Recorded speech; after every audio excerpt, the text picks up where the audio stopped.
although you may enslave them for... Let's read on. And although you may...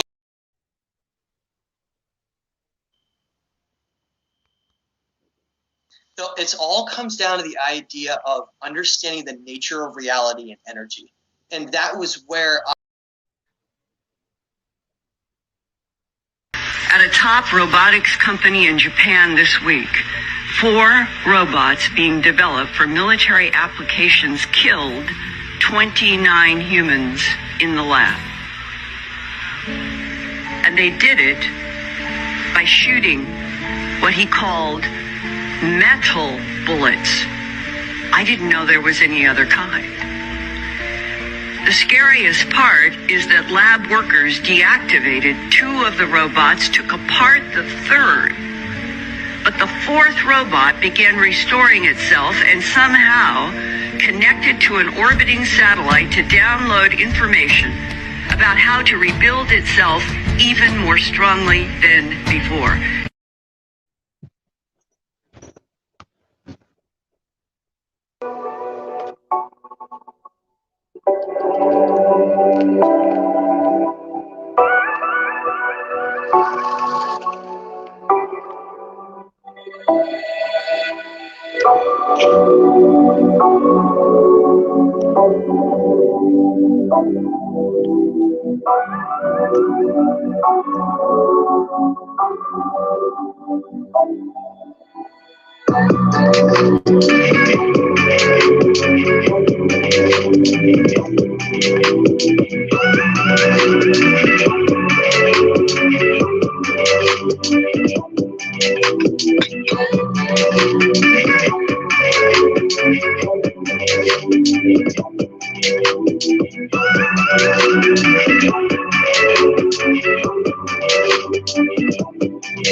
What are you guys waiting for?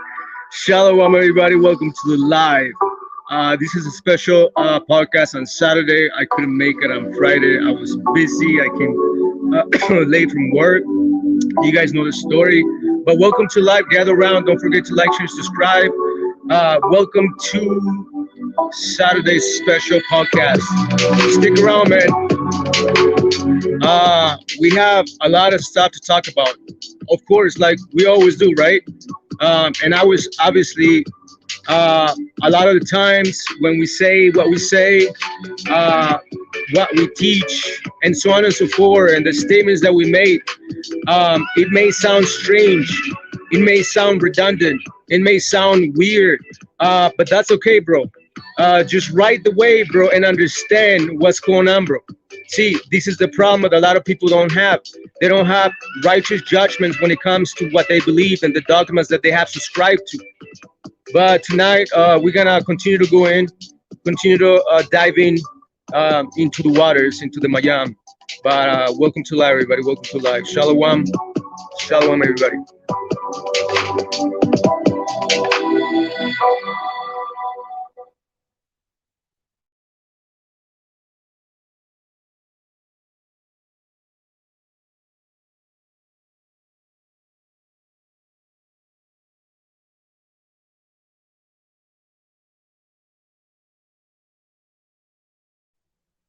Yeah, man, like I was saying, you know, a lot of the times that we are live, that we do our podcast, We talk about a lot of stuff, a lot of things. We dive into the scriptures and give you guys um, the correct understanding, literally according to the context of the scriptures, according to the language of the Bible, which when it was written down.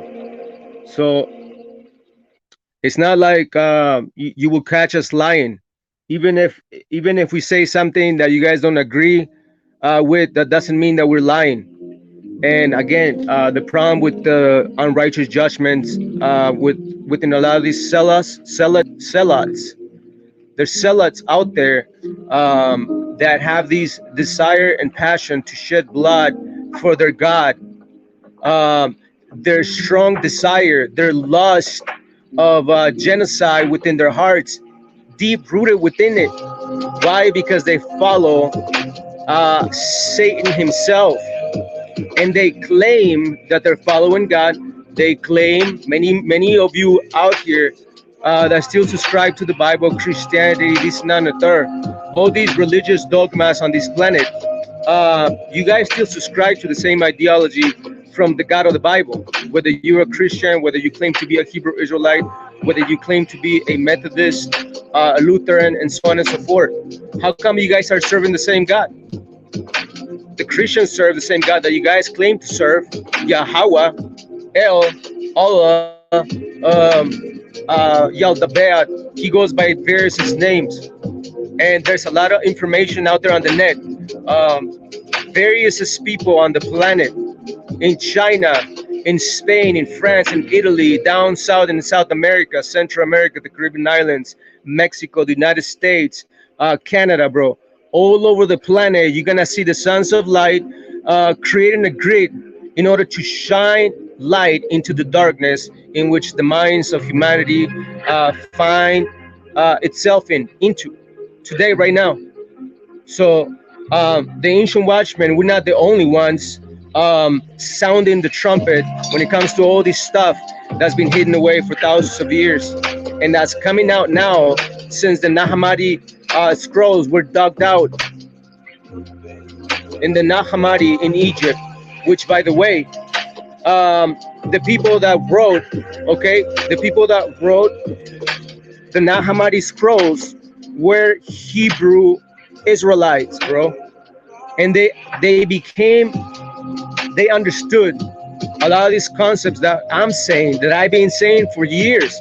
Now, I give you guys a warning. For over 3 years, I told you guys that I was gonna bring in the big blades. We were gonna show this information that was gonna shatter the foundations of everybody's belief systems right now, and that's what's going on today. Literally, that's what's going on today. Whether you want to hear it or not, the information is there, and you guys cannot debunk it. As much as you guys want to, you guys cannot debunk it. I mean, this is why we're here. We always share the link for any brothers and sisters, any people out there, any Christian, any Muslim, bro, out there that still subscribe to their God and their ideologies. My God is better than your God. Well, no, my God he's a strong warrior than your God. Well, my God is the God of thunder. Well, my God is this and that and third. So everybody's fighting for their gods, not knowing that these gods that you guys follow and you guys claim that that's your God, and you pray to this God, these gods are lower God that rule this planet. The Gnostics knew them as the archons, aka the Bible in Ephesians chapter 6 verse 12 refers to them as the principalities and authorities. Well, the principalities goes into the Greek word archon, and the archons were these celestial beings, interdimensional beings that were created prior to the earth was even created. We brought this information out as well. It's all right here. We have been bringing a lot of information out when it comes to all these strange concepts that a lot of people claim that Ayash, Jose Vega, the ancient watchman, we're bugging out, right? But if we're bugging out, how come there's nobody in here trying to challenge these bugged out doctrines that they claim that we are teaching to the community? When in fact, again, There's thousands of channels out there, hundreds of channels that have hundreds of thousands of subscribers, 1 million, 1.5 million subscribers on YouTube. Okay, that's the biggest platform out there, bro. When you have 1 million followers, when you have 2 billion followers, million followers on YouTube, bro, in reality, this knowledge, this understanding, this wisdom that is coming out of the earth is being spread out even farther than you guys think. So how much you guys want to fight about these, that's up to you, because at the end of the day, your gods, your angels, everything that you claim to be your God is being exposed at this very moment, bro, by various people on different channels on YouTube, bro. I can show you all these channels, bro, in which they say the same thing that we're saying. So you guys cannot stop these. As much as you want to try to defend your false gods and your false priests and your false prophets, so on and so forth, bro, the nation of Israel has been lied and deceived. And now you guys are going back to the same ideology and the same nonsense that our people were trying to come out of. This is why the Gnostics were a real threat to the ancient Roman Empire. But anyways, welcome to live, everybody. Shalom. I know Jose Vega was gonna bring out some powerful information as well. So I'm gonna share the link for anybody that wants to come in later on. You guys have any questions? You guys want to challenge the information that we're bringing out? I'll be happy to hear you out.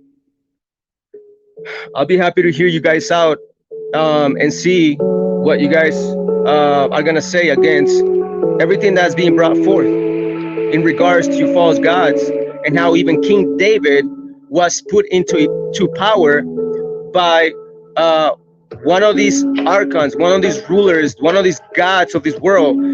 His name is Sabaoth. He rules the seventh realm, and we're gonna bring that information out, bro. This is, bro, you guys are gonna see what's going on, bro. But Shalom, welcome to live.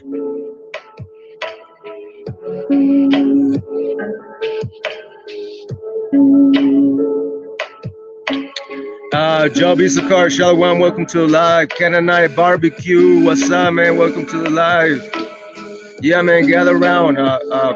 Fabian Portillo, Muhammad was a child molester and a retard. Muhammad was also a false prophet. That his doctrine came from the air of the angel. According to Muhammad, he says that angel Gabriel was the one that gave him the Quran. When in fact, according to the Gnostics, a lot of the ancient cultures, all that they were taught, it was taught to them by the angels, by the error of the angel, or the agenda of the angels. Well, that was the agenda of the sons of Yahweh, or the sons of Yaldabaoth, or the sons of El, or the sons of this Elohim, right? Allahiyam. Well, their sons and daughters, which are the angels that you guys call angels, right? These all angels that appear throughout the ages, including the Seraphim or the Seraphim, which means fiery snakes. Okay, fiery snakes. And we also gonna dive into all that, bro, because who has the fire? Yahweh, aka Yaldabaoth, aka Elohim, Yahweh, Jehovah, this and that and the third. He had the fire and he gave it down to his sons, which are the angels that he created, the army he created for himself. So I mean, go figure, bro. So there's just a lot of depth, there's a lot of layers, bro, that we can go into. But welcome to live. Gather around.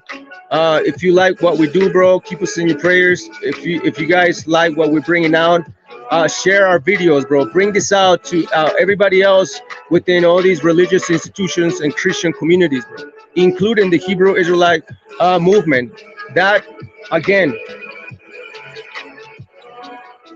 bro, this movement that began back in the 1960s, this movement that began back in the 1950s with our people in South America, which once again, our people are the ones that began to wake up first, if we want to call wake up, quote unquote, first from the slumber, so on and so forth. But the whole point, bro, these awakenings going on in the world with this Jehovah Witness or the Hebrew Israelite claiming Yahweh is their God, Yahweh this, Yahweh that. and they would literally die for their God. They will literally kill for their God, because they're fanatics. These people are mentally unstable. They're spiritually unstable within the mind. Okay, that's the reality of stuff. That's the reality of things. And that's why they subscribe to these wicked commandments and ideologies and philosophy that was given to our people from a false god, a fallen angel. Again, the Gnostics tell you straight, I'm tell you the truth, and it's like Galatians chapter 3:15. It says, when Paul said, are you guys upset because we're telling you the truth?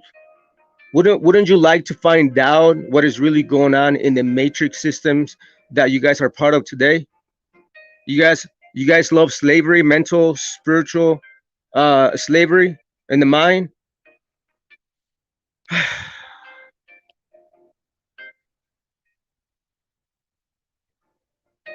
Joe Bisakar, Shalom, welcome to the live, bro. What's up? Shalom, shalom. Can you guys hear me okay? Yeah, I can hear you pretty good. Awesome, awesome. Um, I'm interested what's going on. I'm interested what's going to happen. I think it's time for us to start letting the swords fly, bro. I think it's time to stop holding back. And I think the community knows now that black supremacy is a threat. And what we were taught by One West, and what I've learned from you guys, and what I've learned on my own, has been concurrent. And I think it's time, bro. I think it's time. I wanted to talk to you about this, but I think it's time for us to let go and cut these Canaanites off, totally cut them off, and just start building our nation, because we're not the only platform that we're having these threats being poured on. It's other Native American platforms. You got these guys looking up addresses and phone numbers. I mean, I know how to do that too. I mean, I'm an expert in finding anybody's information, but I don't do it in nefarious ways, and these people are doing it nefariously because they don't like the information that's coming out. And slowly the tables are turning, where this whole Judah, Benjamin, and Levi is this whole doctrine is going to be shit out of our minds really, really soon. And I think the nation's ready, bro. I mean, I firmly believe it. You know, there's people who are trying to do the work that you're trying to do, and they cannot do it. They fail miserably, and you've been in the game a lot longer than me. So I'm a very smart person when it comes to observing, knowing fact from fiction, letting your spirit bear witness to what the truth is. And the the the thing is, what us natives is, we're always searching for truth, and we're never going to stop. We're never going to stop. And our spirit is always looking for that truth. And I'm glad I found you guys, and you're like a breath of fresh air when it comes to being attacked, and knowing your place in this cosmos, knowing that God chose us above all nations, and being the hidden ones. We do the greatest things. People take credit for it. And me and my brother were talking about this because we were roofers too, bro. I was a roofer also, just like you. We did hot tar, tear off, tile, shingles, a whole bit, and torch down. We did the whole thing, man. And we know how it is, bro, to work on the roof and carry those shingles up the fucking roof, bro. I know 2 or 3 stories, and that the fucking ladder's wobbling, and you're fucking sweating your ass off, and then you got asphalt smell all over yourself, and you're sweating your ass off, and these people are just sitting in their phones, taking pictures of you, laughing at you, and all you're getting paid is a small paycheck. You know, I think I'm tired of building these homes for these elites. I'm tired of building these homes for these people who don't appreciate our our creativity, our willingness to help people, and they're taking it and they're taking advantage of it, and they're taking the kindness for weakness. And we're not a weak people. We've never been a weak people. I mean, if you want to step up to the plate, well, guess what? We're going to take 2 steps forward. You know, that's just how we are. You know, we don't back down. And I think it's time, bro. You know, you and Jose, you came at a perfect time where this nation was just looking for itself. And I was lied to. You know, at first I believed, like I was telling you before, I believed that they were the Canaanites, and there's videos stating and proving everything I was saying. But I was lied to. I just coerced myself, you know, to listen to these stupid fools. And that's my fault. You know, like I was trying to tell you before, you know, I was trying to do damage control and all this other stuff now with my family. And I was just chilling with my daughter, you know, my older daughter, breaking down scripture with her because I just felt that I just needed to do that. And it was a couple of days ago. And I gave her the Canaanite scriptures in Genesis. And she never seen that before, you know, because we kind of do in the middle, and then we kind of spread out when we teach the Bible, even though I should teach from the beginning in Genesis, you know. But she didn't know the whole Canaanite thing, and then she didn't understand. She knew in Deuteronomy that we're supposed to slaughter off all 7 nations of these Canaanites, and it's a commandment. And she was blown away. It's like, wow, Dad, you know, I was gonna talk. I was talking to this dude, you know, a black dude, and you know, when you brought these precepts to me, it blew my mind, Dad. I mean, wow. I was like, she was just shaking her head, and wow, like wow. And I said, well, you know what? You know, I'm not trying to tell you we can't exclude everyone, okay? Because in the scriptures it says that our nations are spread amongst all 4 corners of the earth, you know. But we need to try the spirit. We need to try the spirit, and we have to make sure that these people are our people, and if they're not, we need to kick them to the curb immediately. Don't even entertain them at all. And I've learned this through the last year, I guess you could say. And I just wanted to, you know, give you guys credit for waking me up, bro. You know, again. You know what I mean? I mean, it's like a second awakening type thing, you know. And I'm, you know, I think the nation's ready. The nation's ready, bro. I think the nation is ready. Um, I'm keep my old videos there with One West and all this other stuff, and only the reason why is to keep record of the stupidity of Job. You know, keep record of it because Job ain't afraid, you know, to admit he's wrong. You know, and these are just it's a growing phase that I go through, and I want the world to witness it. You know, oh, you were how come you were just Negro before, now you don't? Well, guess what? Just there's new information out there that says you guys ain't shit.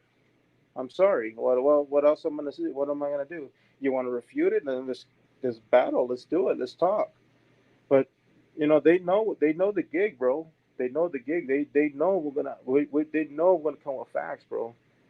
And that's the only reason they can attack us is because everything is pointing towards us. Everything's pointing towards us. It's not pointing towards them. It's pointing towards us. And I think it's time for us to take back our nationality, to take back our land. We need to develop something, man. And most high willing, we need to develop something to take back and let these people know that we ain't gonna be run over again. We're not gonna have the wool thrown over our eyes. This is it. The truth is out. I'm happy I'm in the truth. I love the truth, you know. They can call me a fucking racist. I don't give a shit. I don't give a shit. They can call me whatever the fuck they want. I know in my heart that our Samaritan spirit is always going to be there. So that means we will help anyone. But knowing the truth now, it makes you mindful now who to be careful with, you know, because these people, they don't love us, bro. They hate us. And like you said, they will set you up, and they don't play fair, fool. I mean, I don't mean to call you fool. I was just thinking about when I was talking to my brother. Yeah, there's And power in the tongue, bro. You know, yeah, I like appreciate that. that's why we gotta be mindful on the words that come out of our mouths, because the vibration in which we say things is charged through with an emotion itself. And Huh? when it hits the mind of a person, it hits the subconscious self within it, and it's basically like a seed. So everybody has to be careful what they say. And this is why it's very important not to start cursing people out. Why? Because in the act of you trying to curse another person out, you are cursing yourself out. Okay? Because that vibration is going to bounce back to you. This is energy. This is why what our words are electric, magnetic, and they carry a powerful frequency, especially when you are attached yourself to the truth, the source, everything, bro. Like when you actually understand a lot of stuff, then you channel that energy, and when it comes out of our mouths, it creates this sound, and you planting seeds, bro. So that's why we can just be like acting like the world, bro. Like, oh, calling each other fool, this and that and the third. Like, call people by names, and I'm not calling you out right now. These messages for everybody else. Okay, I say that to people in real life as well, so don't take it personal. But No, no. shalom, everybody. Welcome to the live. Fabian Trujillo, Paulo de Santiago, man. Everybody else is tuning in. Welcome to the live. I don't know what's gonna happen tonight, bro. We're just gonna let we're Let him gonna let fly. the flow. We're gonna Let him let the flow of fly. the spirit of the Most High, bro, Hell lead. yeah. And then tonight we have Jose Vega is gonna bring out beautiful, powerful information regarding that for many generations the nation of Israel thought that they were worshiping a God that was righteous and truthful. They thought they were following the true God. But tonight we're gonna tell you, but we're gonna expose this whole thing. This is why we're saying, hold down, bro, hold on, relax, calm down, bro, calm yourselves down and understand. Step back from this whole thing, because now you guys are watching TV like really close to the screen, and now you guys are you're seeing blurry stuff and little stars and little sparks in your eyes. You guys cannot see clearly. Why? Because everybody's drunk with the air of the angels, which we have been bringing out all this information out. And to address what brother Issachar was saying when it comes to taking back our heritage, I would say that, even let's take this farther out. Why don't you take your sovereignty, your celestial cosmic sovereignty, and break the agreement, break the covenant that you guys made with this false god back in ancient times, when Moses sprinkled blood upon your heads in order to symbolize, solidify the agreement that you guys made with this false god. Now you guys are under oath. Can you guys exit a note or an agreement without paying the price? No. You guys gotta pay the price. You guys paid the price already 7 times, like your God told you that was gonna happen. It already happened. Now you guys are trying to go back to the same ideology, the same hatred, the same genocidal God that committed, millions of murders on the planet. And basically that's what we're going to expose. We're going to continue to expose, and we're going to continue to sound redundant for a lot of you, but I do not care for 1 minute, because this information is going forward regardless. That was the mission that was entrusted to the sons of light on this planet. Understand that. That was the message entrusted to the sons of light on this planet, the sons of Adam. As a matter of fact, the first Adam. I'm not talking about the second Adam, in which the Elohim said, "Oh, let us create man in our image after our likeness." How about that, guys? You guys like that idea? Everybody agreed, and everybody started creating the second creation of Adam according to the first model, which is the sons of light. And again, we're gonna do another class on that, specifically going back to ancient civilizations, exploring these massive, magnificent, technologically advanced civilizations way back in ancient times. You guys call them the atomized civilizations, pre-atomized civilizations. Well, I wonder who was ruling all these amazing cities at a global scale. Huh? What was it called again? Oh yeah, it was called the Golden Age. Never mind, bro. We're gonna touch on that another day. But welcome to live, everybody. Gather around once again. I don't know what's gonna happen tonight, but what what Brother Issachar was saying as far as separation, I completely agree. The separation that must take place first and foremost should be the spiritual separation. Is when you guys become kodash, you guys literally become set apart. The word set apart does not mean holier than thou, as like, oh, I can't curse, I can't do this and that third. Like, no, bro. Kodash means that you are set apart, meaning what? There's two sets of Adam on this planet. When you are set apart from the sons of darkness, you become you become the sons of light.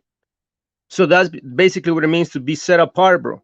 So in order to literally, separate ourselves from all this nonsense and all these false doctrines within the Hebrew movement, the BHI community, the Christianity, and all these other religions, is to first and foremost understand who you are as a man or a woman. Like, who are you really? Like, study yourself, bro. Like, this is what, bro, exactly what Christ was saying when he said the kingdom is within you. He was literally telling you, letting you know, look inwardly, bro. God. Look inwardly and understand who you are. What is the journey that's taking you up to this place, up to this moment? What have you learned throughout your years? What type of wisdom have you acquired throughout the years? What have you seen? What type of spiritual experiences have you guys had? What about any psychic powers? You guys understand your own powers within? Because you guys claim to be the sons of light.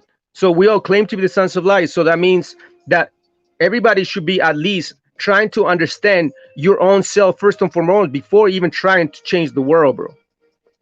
To change the world, to it means to begin with you. It begins within us, within ourselves first and foremost. Okay, this is life. This is why a lot of people are so religious mindset. They're set with their mind. They're just religious nut jobs, bro. They're just fanatics. They don't even understand what they're even following. And bro, I'm gonna show you right now, like something that I came across from a pastor from a Christian church, basically saying that he's willing. This pastor is willing to kill homosexuals according to Leviticus, what is it, chapter whatever. He quoted the Torah, right?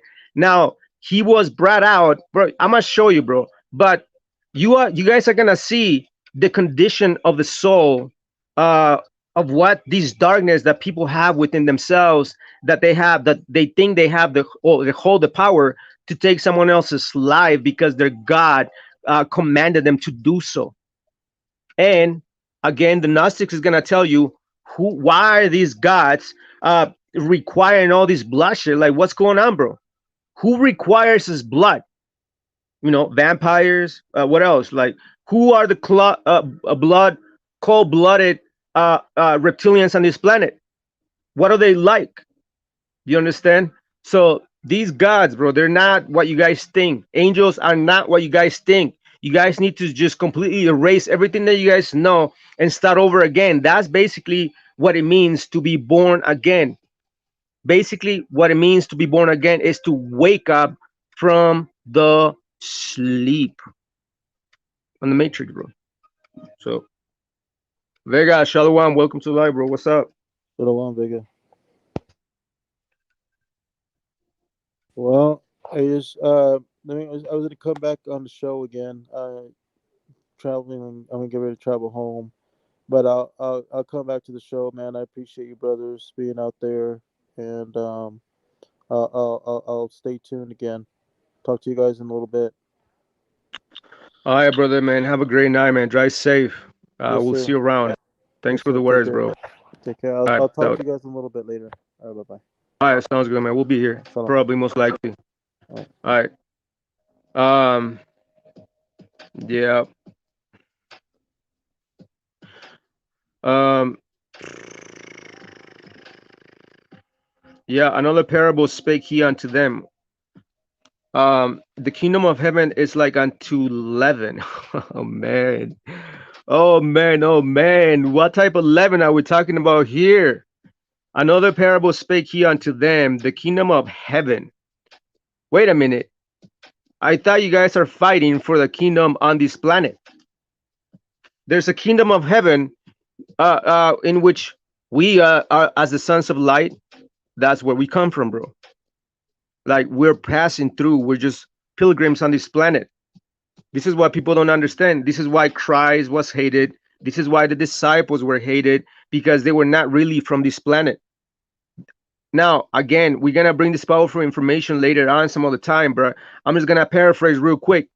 Um, Nah, I'm not gonna give it away. We're gonna reserve for later on. But the whole point, bro, is that the kingdom of heaven, bro, is the home of the sons of light. Another parable spake he unto them, the kingdom of heaven is like unto leaven, which a woman took and hid in 3 measures of meal to the whole till the whole was leavened, bro.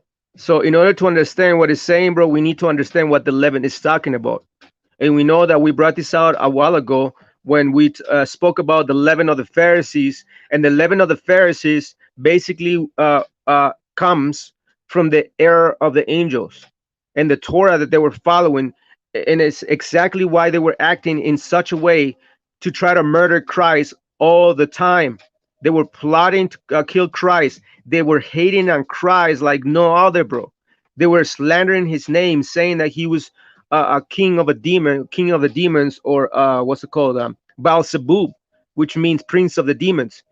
And the reason why he was casting out demons from people, out of the bodies of people, is because he was the prince of the demons, according to the Pharisees. Why? Because Christ basically came to expose it all, bro.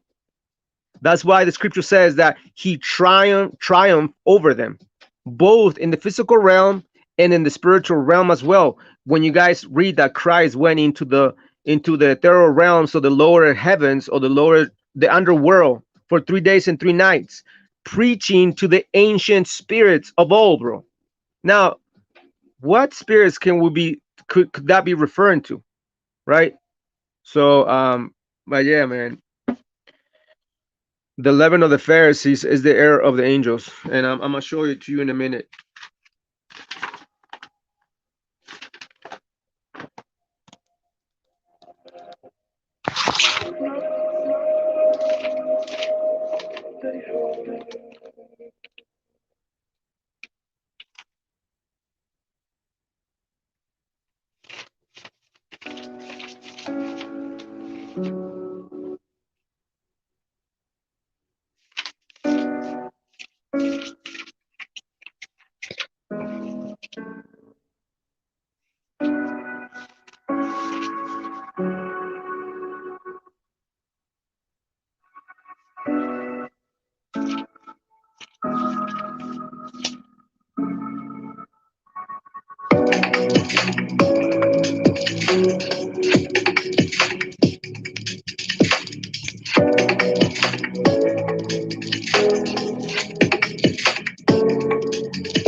Vega, you there, bro? Shalom. Yep.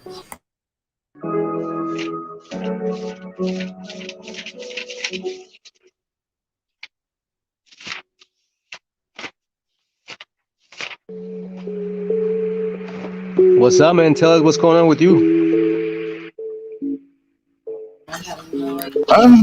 We're chilling, working hard, playing hard, you know.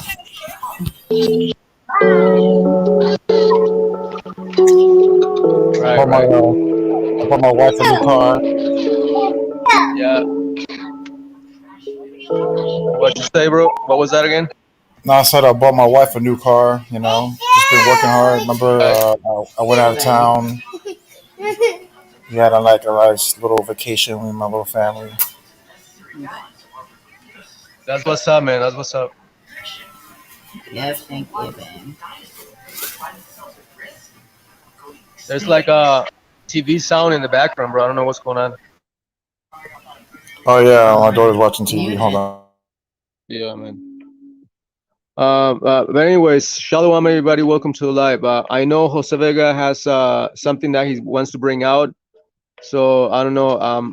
You let me know, Vega, when you're ready. But bro, it's it's gonna blow you guys' mind. I'm just gonna say this real quick, bro. I want you to guys think with your spirit, like with your spiritual mind. I want you to guys see with your spiritual eyes and hear with your spiritual ears. This is why when you guys read the book of Revelations, it talks about he that has an ear, let them hear. Okay, so that's for the sons of light. So it's gonna blow you guys' mind, bro, because once again there was an entire generations of Hebrew Israelites of our people back in ancient times, following God, keeping His commandments, sacrificing, doing all these feast days, this and that and the third, only to find out later during the reign of one of the kings of Judah, and guess what happened? They realized that all the time prior to him, the nation of Israel was worshiping I don't know. You guys find out. You guys figure it out. But that's basically what Jose Vega is going to bring out. And basically, we know that, we have brought this out many, many times in the Gnostics and the Nag Hammadi scrolls from the Hebrews that were living in Egypt. They literally tell you guys the conspiracy from these false gods against humanity. So, And yeah, and it's funny that you say that because that's exactly what's going to be exposed. Because a lot of people have been having a problem with what we've been saying, but we've been telling them was like, yo, at the end of the day, and we said this years ago. See, but we do have classes and discussions that we have on Facebook that we don't put on YouTube. And we brought this up, I think, a few times. I believe on Facebook, though. I don't think we ever dropped a class or talked about it on YouTube. we never did that because we Yeah, were doing we said, we were making posts first. We were making posts, and then I was hinting at everybody else anyways. I was throwing hints here and there, like about the Sumerians and how everybody's following the Sumerian gods, basically in essence, and everybody lost their minds. And this is why the Sikari did a response video against me, saying that Ayash, stay away from Shamar, from the ancient Watchman, because he's a demon or whatever, an agent, because they couldn't understand. Just like even until this very day, a lot of people do not understand what we're bringing out, but that's okay, bro. I want everybody to take your time, bro. I want everyone that's listening to take your time to digest and even go farther and research. As a matter of fact, that's not your Bible says search the scriptures. Search. What does it mean? Search. To search, it means to go in depth. So if you guys are not going in depth, then you guys are gonna be blindly deceived. yeah. So like I was saying, so we've been talking about this topic for a minute now, and we've been telling you guys. Like I said, we did a Facebook Live about this a while ago. It was called the Yahwist versus the Elohist. I think one time we did actually speak about this on YouTube. I believe we did one time, just one time. But tonight we're gonna dab into it a little bit deeper of what we mean by this, because anybody could look us up. This has been something that's being discussed by many scholars for centuries, whatever. And it's this Yahweh's versus Elohim, meaning that you had Israelite sects that believed in multiple gods, and then you had Israelite sects that believed in just this one power, right? And we said this before about this is why you really can't trust a lot of the things that you read in the Torah when it comes to what the scribes were saying and beefing about. Basically, the political side of the scriptures, which a lot of people just don't like to speak about or discuss. And again, this is another reason why people hate Ancient Watchmen, because we talk about these type of topics. You know what I'm saying? And you people have to think about, when we talk about political side, meaning what was going on at that time between scribes, right? And we're going to show you today how basically the tribe of Levites basically wrote themselves into the scriptures to basically go against the Zadokites, or what you would call Aaron's priestly line, right? And I'm going to show you the evidence today, all through your scriptures, because again, just like Shamar said, we're going to expose how prior to this certain king, how many of the kings of Judah, including Solomon, David, and them, were all worshiping multiple gods. They were not worshiping the one true God, or what people would say the one true God is, or Yahweh, right? And we're going to prove it through the scriptures, right? Because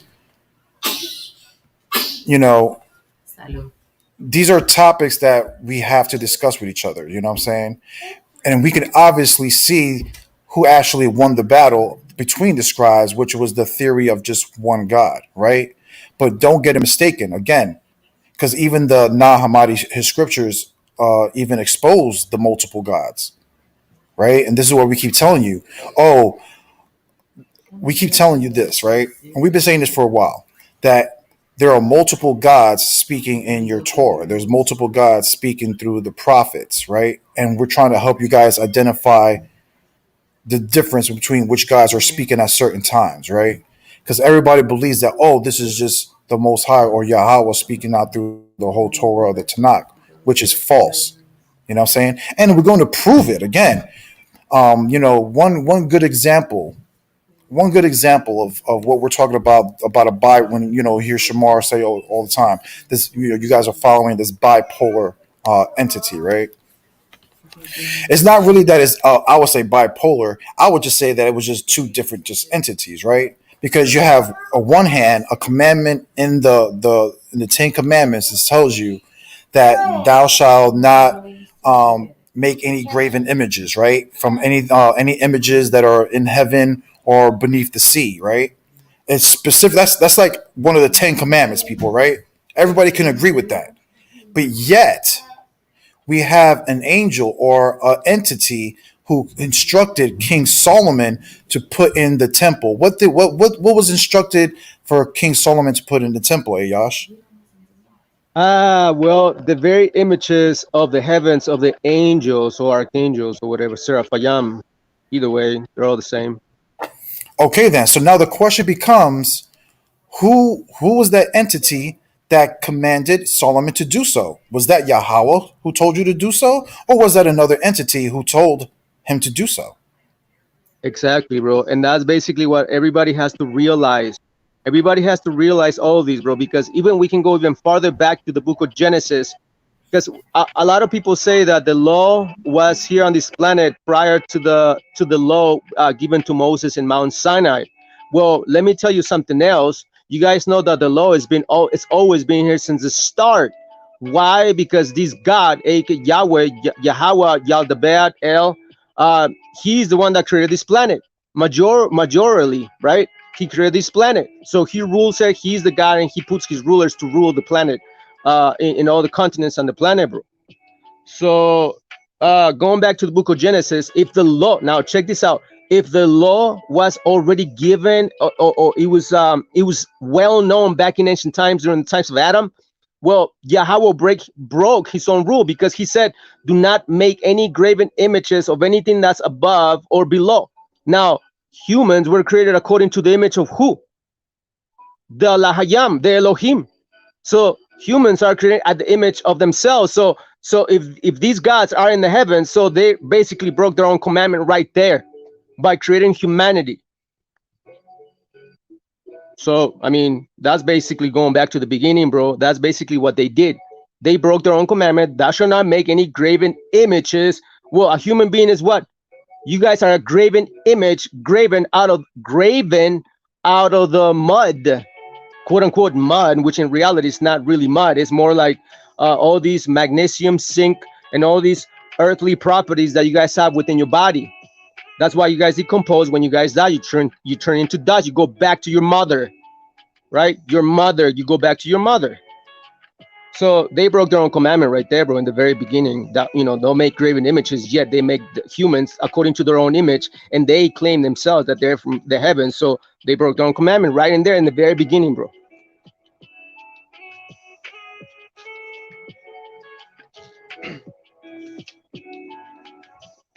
Welcome to the live, everybody.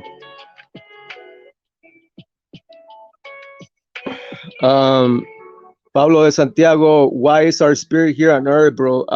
The souls of the sons of light have been entrapped into the bodies, these bodies that we, you know, that you guys call bodies, whatever, flesh bags, flesh suits.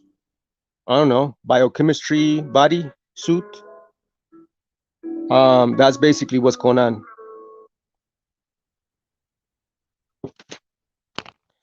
Since we are under the control of Yahweh, are these feast days have any relevance? Who do we really pray to? Again, the feast days that you guys celebrate, you know, they're pointing out to more spiritual matters of the soul and the mind. You know, that's basically what it is.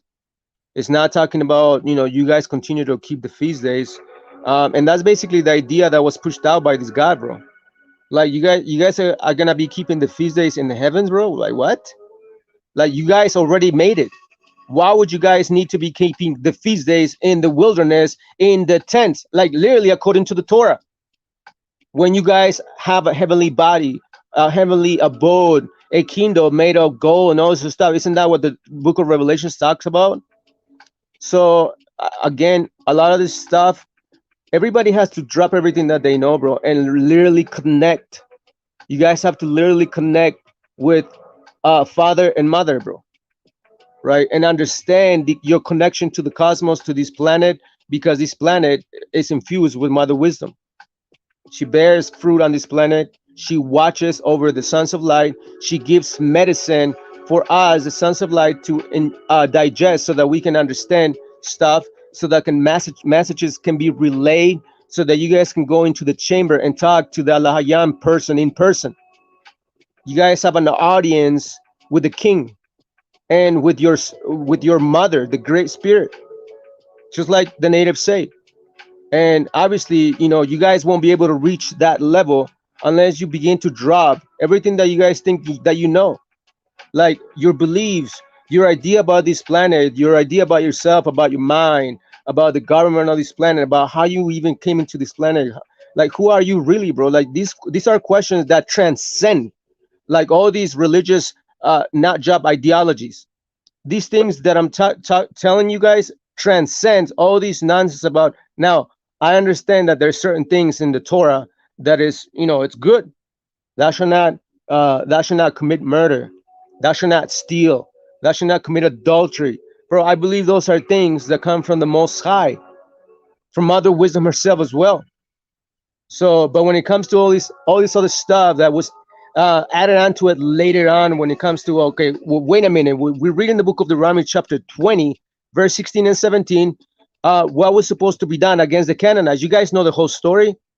And then you guys read in the next chapter, or even prior, like above the, verses 10 to 13, tells you that, oh, when you go into a city, you have to basically destroy the parents, the mother, the grandpa, and then keep the little girls for yourselves. That's basically what your Torah says.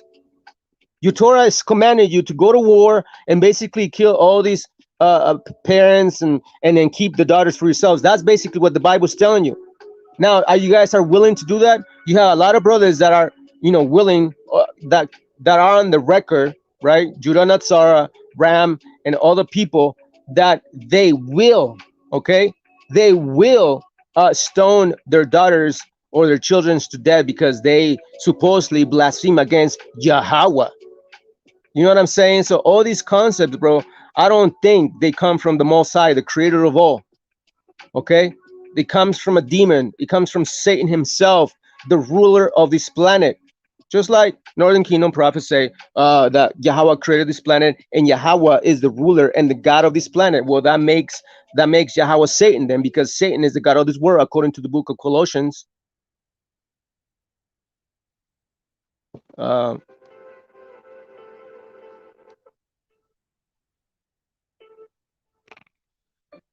Fabian Portillo, man, I can't bring you on. I don't know. Click on the link again. Oh, there it is. I got you. All right, there. Fabian, you there, bro? Hey, yeah, hey, shalom, bros. How do I say it? Blessings to y'all, man. All praise to the Most High. So it's kind of heavy what you're bringing out. I don't know, for some reason I wanted to talk to you guys about something, because what y'all saying is basically, you like those. You there, bro? You're breaking up. Am I there? Oh, there am I. There you are. Yeah, yeah. Can you hear me? Okay. Yeah. Yeah. Y'all was talking about you said there was a scripture you brought out. I remember a couple. I don't know when, but anyway, you said the Most High sent King David to count how many people were in the like to count the number, like a census type stuff, right? And then you brought Yeah, out another script. You yeah, brought out it's another script. right, go ahead. No, I'm just saying and then you brought up another scripture saying Satan or it was another. It was like a demon. So to count, you asked David to count the census about the whole Israelites. So it kind of got me Mm-hmm. thinking. What Right. was that one scripture that said dividing the word? I don't know if I'm pronouncing it or I'm saying it Oh right, yeah, but dividing the word correctly, basically, like giving you guys the right. understanding. So yeah, I brought that scripture out. As a matter of fact, I brought that out 2 years ago, and everybody lost their marbles. They completely were saying Ayash is an Asian, Ayash is an Edomite, Ayash is this and that and the third. All because I couldn't even debunk what I was brought out, and I only brought two scriptures out: First Chronicles 21 verse 1, 2 Samuel 24 verse 1, which is basically saying the same thing, but the only difference in those verses, verse 1, right, in verse 1 over there in the other book, one is referring to God, aka Yahweh, commanded David to do a census to the nation, meaning count the Israelites, all of them. I need them counted, son. Okay. So then on the other chapter, it literally says that Satan himself is the one that told David to do the census. So wait a minute. What is going on here? Then you guys, again, you guys continue to read down. You guys can read the whole chapter in context if you guys want. It's not like we're lying around here. So in context, you have King David basically commanded his commanders and officers and captains and stuff to go count the nation and so on and so forth. He came with the report. Then what happens later on is that Yahweh says, like, what the hell was going on over here, bro? Are you the king or not? So he's like, well, you counted the Israelites. I didn't tell you to do that. What's up? So then he started killing like all the Israelite men. It was 70,000 men that fell by the plague or the by the killing of the angel of the Lord, right? And then even David had to intervene. It's like, wait a minute, don't kill them all. Like I was the one that committed the sin. But wait a minute, how can you commit the sin if Yahweh told you to do it, or Satan told you to do it? Which one is it? Is it Satan or Yahweh?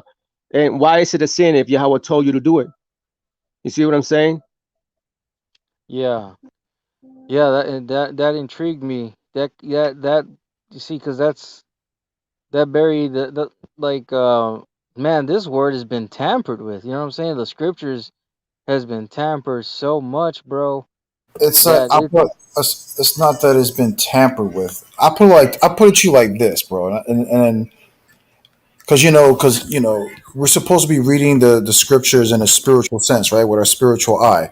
If you really think about it, right, this whole book is almost like the book of Job.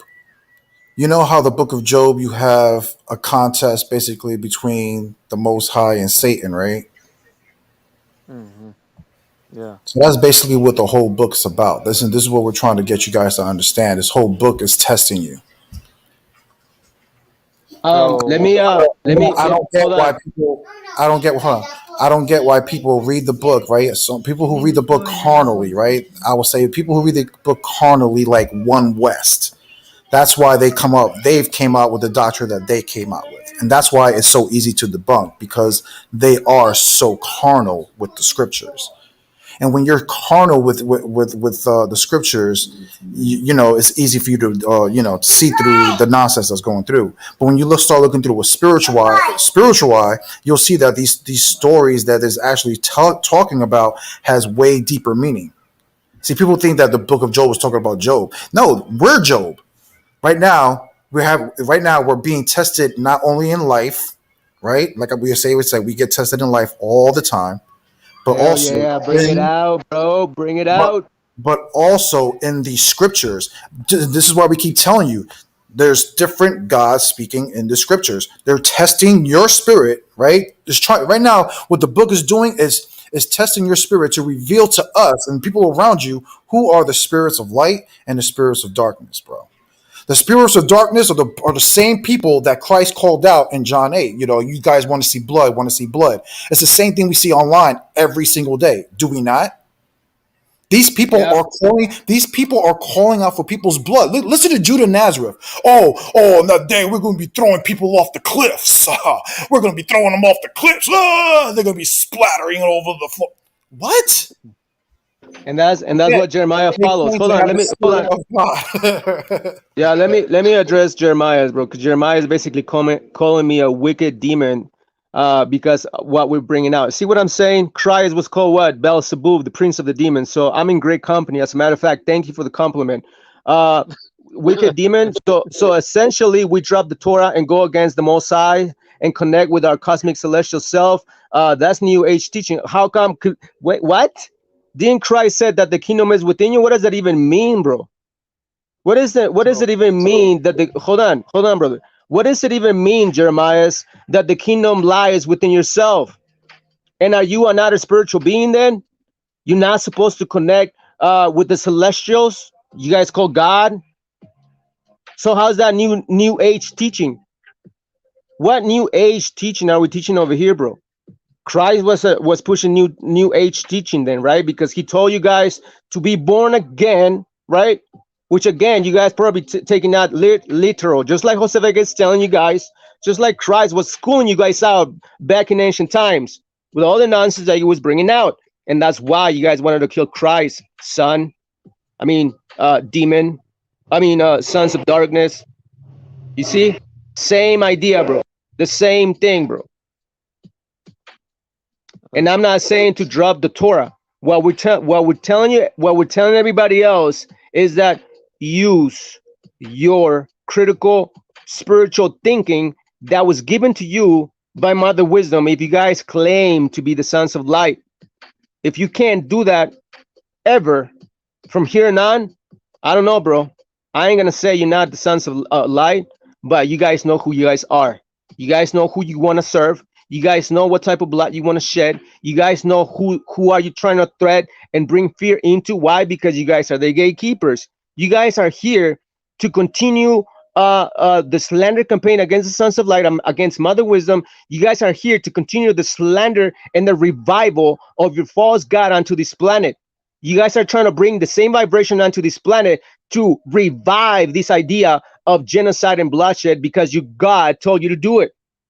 That's what you guys are doing. That's what you guys are here for. But guess what? It's way too late.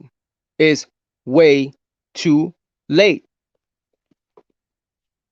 uh, if I may ask this question, uh, So let me get this right, okay? Because I've been indoctrinated. I spoke with you guys a while back. Everybody's indoctrinated, bro. That's the whole point. Everybody's drunk. Just like we brought out the scripture that the soul of mankind is drunk right now. Why? Because So everybody has been drinking from the air of the angels. This is why you guys want to do this and that and the third.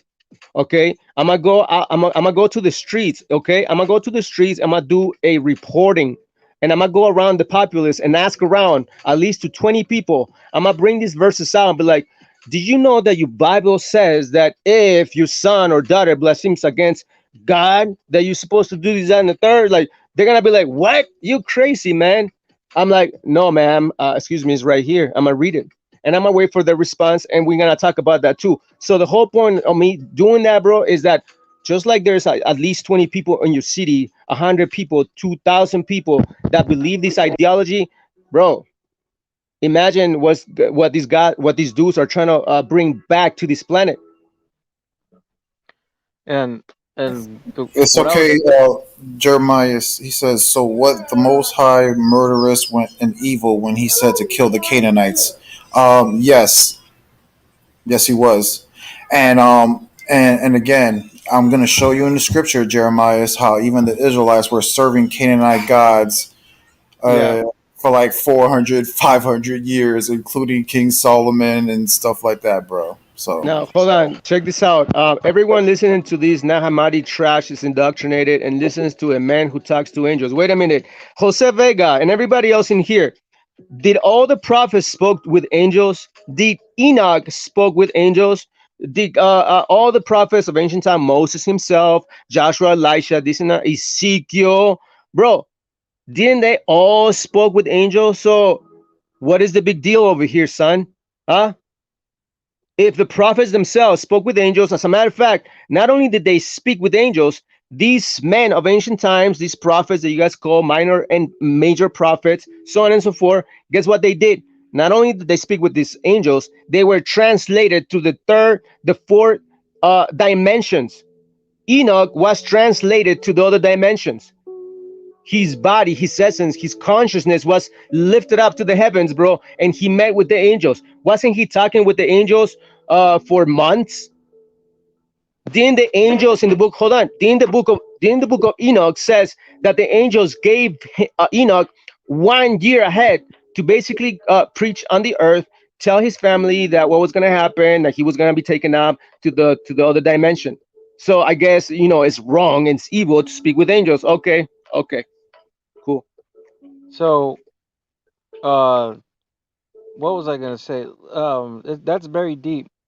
Uh, when Christ fasted for 40 days and 40 nights, and then Satan was trying to tempt Christ, there was very something interesting that Satan said to Christ. He says that he would give him the whole, like, he was pointing out the cities of Rome and all that.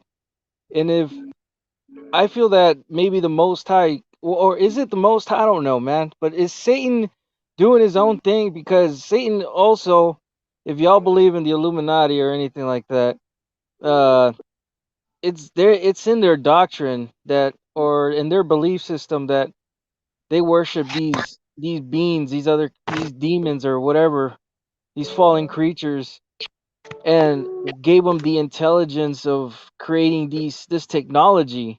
You know what I'm saying? Like all nations, even the Egyptians, building have the understanding of electricity and using that as to, you know, for light or whatever, and what sources. So we're really, I mean, yeah, I do believe in angels and whatnot. But here's something more interesting that I spoke with an IUIC member who the word was being passed around, and he was saying that those angels that helped Christ and the Most High create these beings, we're actually the angels who reincarnated in this world or in this realm. The Most High is like, is that true? I don't know if y'all ever heard this Mm, doctrine from yeah, IUIC. yeah, bro. I was part of IUIC. That's what people don't understand. I was part of IUIC. I was supposed to become an officer over there, but obviously they didn't want to give me rank because I was questioning their doctrines and stuff, and that's why they kicked me out. They judged me unrighteously. They put me in front of the whole congregation and basically said, "Oh, Ayash or Shamar, as a matter of fact, Shamar is causing confusion and division among the congregation, aka IUIC. I'm like, could you explain how so? Can you bring the witnesses and the evidence? Guess what happened? They didn't want to let me speak. Everybody lost their marbles, started screaming at me like at one. It's like demons took over, bro. They didn't want to let me speak. So I turned around to the congregation and I started speaking to the congregation about the matter. And then guess what they did? They kicked me out. So that's what happened. And a lot of people are saying that Ayash got beat up by, IUIC. None of that happened, bro. That's you guys' rhetoric because you guys hate me. Okay, you guys hate the vibration that I carry within. You guys hate my light. That's what you guys do, just like you guys hated Christ. And you guys are willing to shed the blood because the prophets came and told you this and that and the third. And what you guys did, you guys killed him. You guys killed the prophets, all of them, because they were telling you some of the stuff that was true. And obviously, some other prophets were deceived by your God, the God that you guys follow. But let me bring this out, bro. Let me bring this out real quick. I want to read this out, bro. Let us return to the rulers of whom we spoke, right? We have spoken about the rulers, which is basically the gods of this world. One of the rulers, which is the king of this planet, the god of this world, his name is Yaldabaoth. You guys know him as Yahweh. And this is why Jeremiah is over here basically crying, saying that he's going to pray to Satan. Oh, let me see, where was he saying? Where is it? There it is. He's saying, I pray everyone watching this demonic tarot card, twin flames, divine, feminine, Hamadi teaching, sees these for its wickedness and leaves them by the wayside. Don't be beguiled. Now, are you going to pray to Satan so that we don't expose Satan? Is that what you're saying? Because you guys are following Satan. Joseph is going to prove it to you in a minute. Let us return to the rulers of whom we spoke, so that we may offer an explanation of them. You see, we're going to give you a breakdown, bro. Your brothers and sisters that were woke, the real Hebrew Israelites that were woke in Egypt, they're going to tell you what's up right now. It says, when the 7 rulers were cast from their heavens down to the earth, they created for themselves angels, numerous and demonic, to serve them. These angels taught people much error, you see, mistake, ERROR, magic, potions, idolatry. See, idolatry. They told you to. They give you a law. It's like, don't create anything or any image that's above on the heavens. This and that, and the third. And then what do they do? Oh, well, never mind about that law. Just Solomon, when you build a temple, just put graven images of angels, which are angelic beings that would dwell in the heavens. All right, that's cool. Let's break that commandment too. How about that? That's basically what the gods that you guys follow. The gods that you guys love to pray to.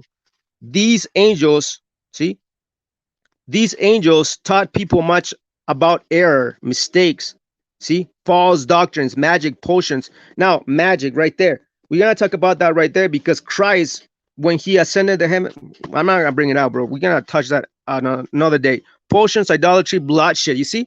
Bloodshed, bro. Isn't that what you guys want to do? Right?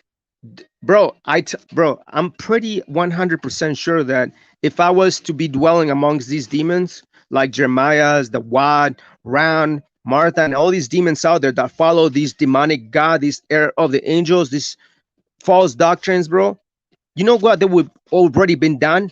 They would have already stoned me to death. They would have already stoned me to death because of the stuff that is being brought forth. Why? Because they're demons within themselves. They know what's up. This is why when Christ was walking upon the earth, what did the demons say? It's like, we know who you are. You are one of the sons of God. Don't come and torment us before time, because these guys know what's up. This is why they're trying to stop this whole thing. These angels taught people much about error, magic, potions, idolatry, bloodshed, altars, temples, you see? Sacrifices and libations. Isn't that what your Torah says? Oh, well, sacrifice this and then a third. For these, well, you sacrifice a goat. For that, you sacrifice a sheep. For that, you sacrifice a dove, and this and that and the third. But all sorts of living organisms being killed in order to feed these energetic beings you guys call gods, when in reality they're called archons, angels, demons. See, numerous angels for themselves. So these angels taught people much about error, bloodshed, altars, temples, sacrifices, and libations to all the demons of the earth. You see, there were demons on this planet.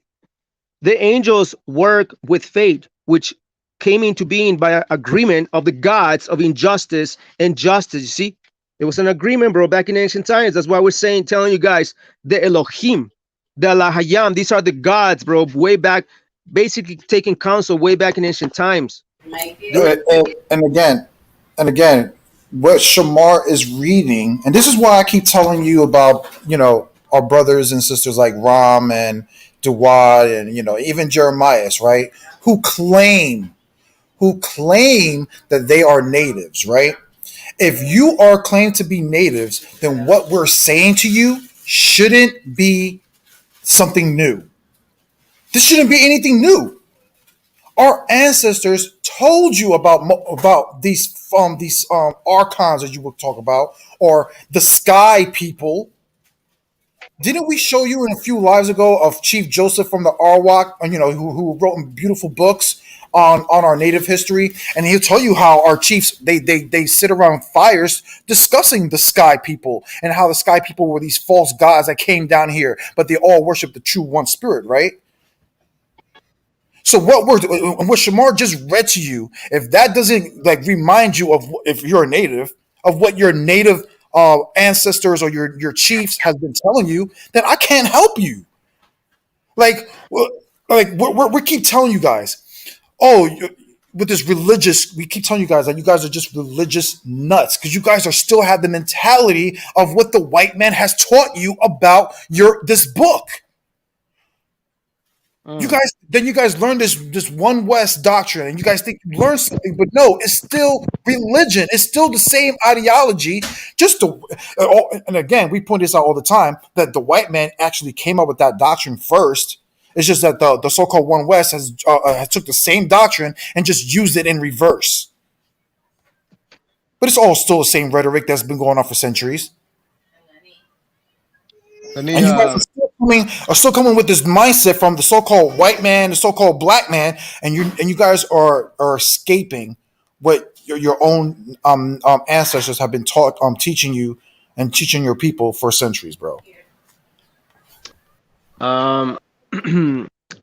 So mind to incline. Shalom, everybody. Welcome to live. Gather around. Thanks for tuning in. This is a Saturday special. We couldn't do a live yesterday, Friday night, Miami. I got home late, but anyways, welcome to live. So questions, mind to incline. So if your mind is to incline to what? Well, then I hope you understand this then. So what's your doctrine in a summary for me to understand? Well, there is no doctrine of ourselves. We don't bring no new doctrine in here. This is not a new doctrine about what we're saying. This understanding, okay, this is not a doctrine. This is an understanding, okay? The understanding of this reality, the understanding of your soul and your mind and your spirit, and what it entails when it comes to life after death. Because people think that when you die, that's it, bro. There's another life beyond, which we will explore later on. But what is our doctrine? We have no doctrine in here. We are teaching what the ancient Israelites that lived in Egypt were teaching, and they understood a lot of these things. And these things were plasmated or written down in ink and pages and hidden away because the Roman Catholic Church was persecuting the basically everybody else that was off, everybody else that was considered a threat to the ideology of that time, which was the Catholic Church. They're the ones that were basically evangelizing the known world. They went around the whole world and basically evangelized everybody else through the sword, right? If you don't believe in my God, well, I'm gonna, put my sword in you, and that's what happened to the Americas, the Western Hemisphere, with the Native Americans, indigenous on the side of the world. The indoctrination, the erase, the bro. Imagine what happened. So it's all systematic erasing of our true heritage and our true knowledge, which is what we're bringing out. This is exactly what the ancient people knew before indoctrination came into the world. Now, before, obviously the sons of light, the sons of darkness went against the sons of light back in ancient times, and this is what happens at a global scale. The world was destroyed. A lot of people think that the narrative is, oh well, the world, they were doing all this wickedness, getting married, drinking, this and that, and third, and the flood came in. Bro, that's the narrative, bro. That's the narrative right now, and everybody follows the same narrative. And anyways, so when the world came into being, so again, you guys are following angels, bro. See, the seven rulers were cast down their heavens down to the earth. They created for themselves angels, numerous and demonic. You see, this is why we're saying that our people came across these angels, these fallen angels, way back in ancient times, and they're the ones that basically played a personality to impersonate God, the true creator. And they say this and not the third, and our people follow. And then obviously these angels, these demons, basically chose for themselves priests and kings. Kings and priests were chosen way back in ancient times, not just in the nation of Israel. These happen all across the board. You go to every civilization on the planet, they're gonna tell you that these kings basically were commanded by the gods, by the sky people, by the fallen ones, the Nephilim, so on and so forth, archons. They go by different names. They're the same shit at the end of the day, bro. And that's the same shit that you guys follow. So when the world came into being, it went about in error, you see, and confusion all the time. See that? So when the world came into being, it went about in error and confusion all the time. All people on earth serve the demons from the creation until the end of the age, both the angels of justice, and the people of injustice. Thus the world was in confusion, ignorance, and stupor, all erred, mistaken, until the appearance of the true human. You see that? Enough on these. So enough on that, bro. But the whole point is that our Hebrew Israelite brothers and sisters that understood a lot of these concepts, not a doctrine, but a concept, they knew, they were woke, they understood. And that's why Christ, according to the Nag Hammadi, he was also a Gnostic himself. A lot of the teachings that he was teaching in public, it was all dark sayings, parables, coded information that only pertained to the sons of light, and only the sons of light were able to at least grab their attention to understand, like, wait a minute, what is he saying? And that's why Christ had to disclose all this information to the disciples in secret. And what are these secrets? Right here, right there, bro. And it's bro, it's crazy. It's crazy that a lot of our people still want to subscribe to these, rhetoric. Oh, well, Ayash is going off. Ayash is a demon. Like he's teaching something else that we've never been taught before. Even though this information is being out since the 1940s, because that's where they found the Nag Hammadi scrolls in the Nag Hammadi, right? In the desert of the Nag Hammadi, next to the Nile River. The waters, right? Nile River, the waters next to the waters. This knowledge was found next to the Nile River, the waters. Now, if you guys understand the mystery on that, the river symbolizes the word na in the Hebrew, the word na, na. The word na, it's basically like a sperm, or like a sperm, basically. You guys look at a sperm, like when it's moving, that's that letter right there. Well, that letter in the Hebrew symbolizes life, the cycles of life and information. Okay, it's encoded within our cells, within your DNA. That's why it says exactly why the word Adam, Dhamma, is right there. Blood, energy, genetics, information is within yourself. The kingdom is within yourself to understand these things. This is why the spirit of wisdom is moving around the mouths of the sons of light to speak this information out and bring it out, bro. And we're not the only ones. Hey, bro. I had one question. It might go off a little topic, just off a little bit. I was very intrigued when the Most High created Leviathan. I believe that the Most High created a few creatures. If you read in the Apocrypha, my question is, did the Most High create Sasquatch, man? Like Bigfoot? Like what's up with that, dude? Like is there like a civilization? Because I know that Native Americans used to fight this thing. We're gonna go into way off another subject, bro. But let me just touch this real quick, bro. I used to study about the underground civilizations like Agartha and all of them. Basically, everybody knows about Agartha. I'm gonna speak on these, bro. And again, bro, Agartha and all these ancient civilizations that many people speak about, even like the General Byrd from the Army of the United States way back in the day. He did an expedition to the Antarctica with 3 ships and 3,000 sailors and stuff. Well, a lot of them didn't come back. Only one ship came back, and him. But he was saying that they encounter basically giants over there with like an advanced civilization, like way more advanced. They have like spaceships, this and that and the third. And what happened with the other two boats and the other 2,000 sailors that died? So there's a lot of stuff like that out there, bro. It's not far fetched, and that is connection with what we're saying about the sons of light, bro. Because we believe that the earth is flat, and because the earth is flat, there's other lands and other oceans beyond the wall. This is what I believe. Okay, it's not. It's you guys are not gonna find this information on books or the school system, bro. This is just information that I came across, and a lot of people are bringing this out as well. That beyond the walls, beyond the ice wall, which is a 360 wall all around the continents of this planet, beyond that wall there is another ocean, and in that ocean there's other continents as well, super continents, bro, with other advanced civilizations. So who knows? That's basically the information out there. I'm not saying that it's factual or it's not. I'm saying that it's right there. Do Does I it? believe it? I mean, there could be a possibility, bro. I mean, we don't know, and this is why there's at least 7 to 10 nations that created the Antarctic Treaty. The Antarctic Treaty, bro, is basically creating a an invisible wall so that nobody can cross a certain limit of the oceans. You cannot get close unless you have a top level clearance within the governments. You're a scientist or this and that and third. And even if you are, you always being guarded by whatever. You can't. They don't let you do research free. They're watching over you. Why? Because they know something's up, bro.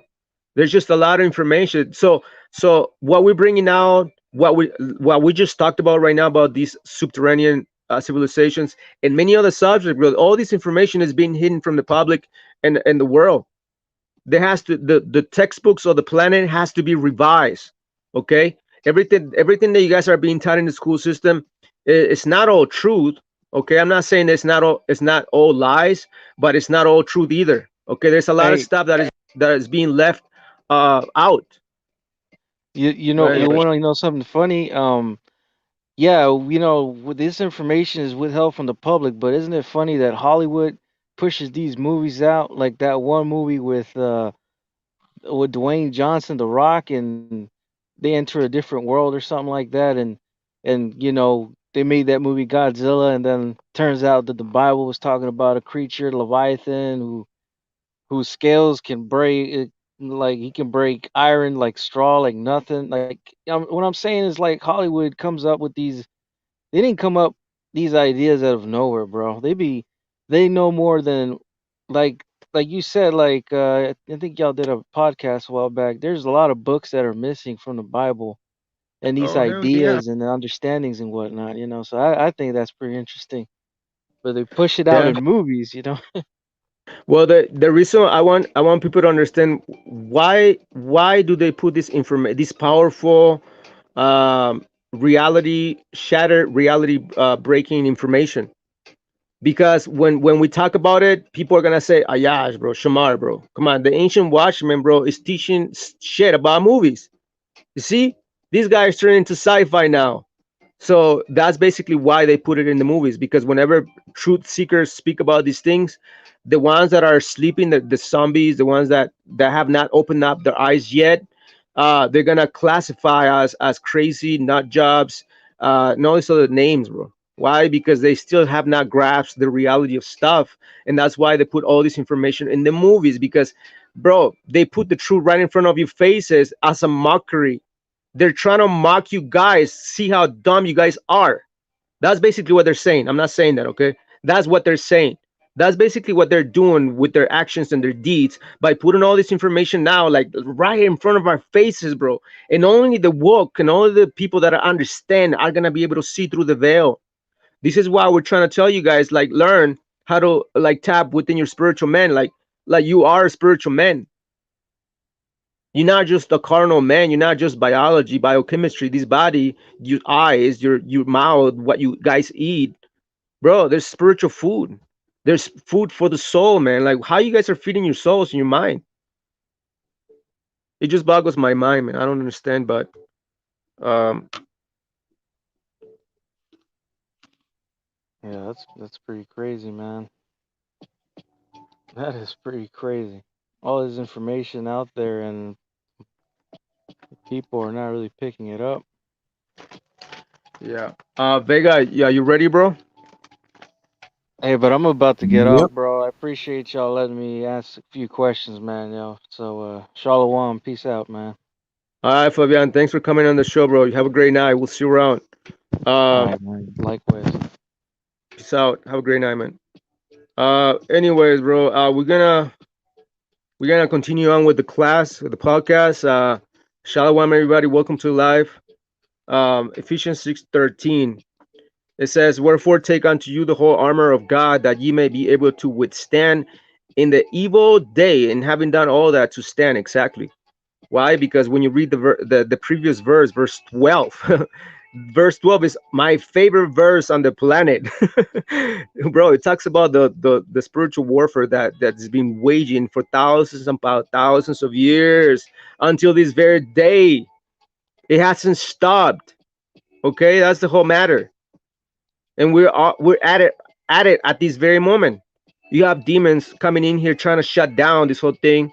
You have demons out there reporting our channel, our podcast, to try to silence the voice, silence the trumpets, bro. You guys cannot stop these, bro. Bro. Before Vega goes in, bro, and show you guys how the nation of Israel was following a false god for generations upon generations of the Israelites, okay? And this is why you guys have engraved within yourselves, within your genome, this idea of this false god.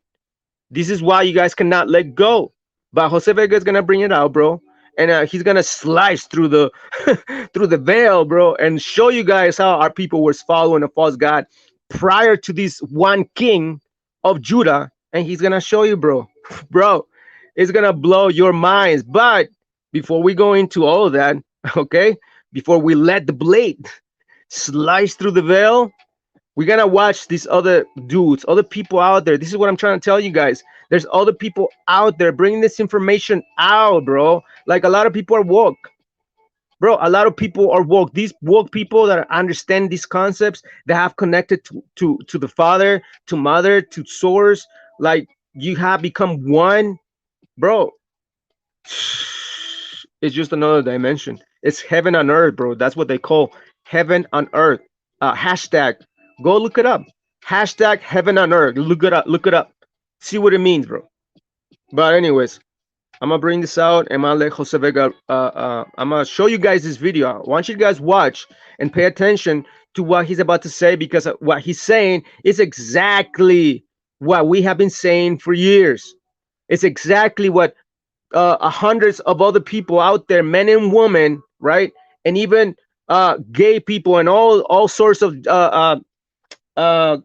people on the planet, Hindu, Japanese, so on and so forth, Africans, South Americans, bro, Caribbean islands. A lot of people are waking up, bro. So we ain't the only ones, and you think you cannot shut this down? You guys can try.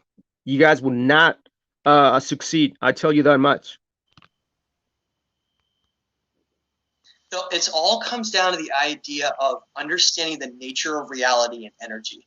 And that was where I had to fill in my knowledge to understand, because that was what these ancient cultures were obsessed with. That was what they were focused on. And they realized that the ancient Egyptians especially realized they called the material world Ka, and they called the spiritual realm and the creative imagination side of our reality, they called it Ba. And they stated that basically these two sides of reality are battling against one another for one to become dominant. And the side of Ka, this physical reality that we exist in, is the one that was perpetuated and pushed on us for so long that we actually forgot really who we are. and we became almost trapped in these bodies thinking that that's all that life is, when in reality we're part of a system where we are infinite eternal energy, and that, like you said, we're here to just experience a physical life with physical consequences, because there aren't physical consequences in the non-physical world, because you can't die. Energy is eternal, so it really doesn't matter what decisions or things you do in the non-physical world, because it wouldn't have direct repercussions on your life. So the ultimate challenge became that we are these incredibly spiritual, almost like divine energetic beings who are trapped in this world where we're supposed to grow and learn valuable lessons, but in many ways the deck is almost stacked against us, preventing us from growing and reaching these higher states, because there are those individuals involved in all of this from the very beginning. Some of them really don't, like that God figure you mentioned, who you can link to that figure of Yahweh and Jehovah, the same thing. That's not what we think of as the prime creator of all of the universe that bases everything on love and growth. It's this jealous, evil figure that really doesn't want humans to reach higher states of consciousness, because then we would be like them. We'd be like gods. Yes. And so that's where this whole story comes in, is that our reality was actually promoted and pushed towards a very warlike and chaotic type of reality, to force to trap us in these physical bodies so that we would forget who we are and be distracted by this physical world. And that's where all of the nature of reality really came in, because once I realized what I had secretly down deep inside knew all along, was that this physical body and everything we see around us is really just an illusion, and that our true essence and our energy is this non-physical energy that is all around us. To give you an example, we know that love is real. Most of us have felt it in our lives at least once, and we know that love is real. But how do you measure love? You can't measure love scientifically. How do you take some instrument to measure love? So does that mean it's not real? No. That's how all this comes into play, is we try to prove everything on the physical basis of us understanding how it works. And we discredit and ignore the things that we're not able to prove, like, for instance, the spirit and consciousness and all of the aspects that go along with energy. Those things were ignored in school, and we were just made to believe that we're just this ape that is living in this survival of the fittest mentality, and we just need to work really, really hard till you eventually get a good job, and then you get a home, and then you get kids, and then you just die, and that's your whole life. And then you never actually go out to seek these bases of knowledge that help you understand the universe and the nature of reality. And that was what really led me down to say, okay, so here we have these new theories that are coming out, like you mentioned, string theory. The idea that everything in the universe can be reduced down to these small little vibrating strings of energy that really can define everything.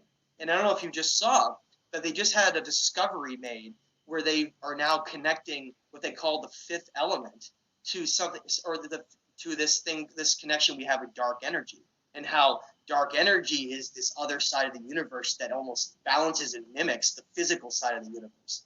So when you really start looking at that, it becomes almost fantastical, because it's like beyond what we can even comprehend and what we've been taught in school, that all of this exists simultaneously.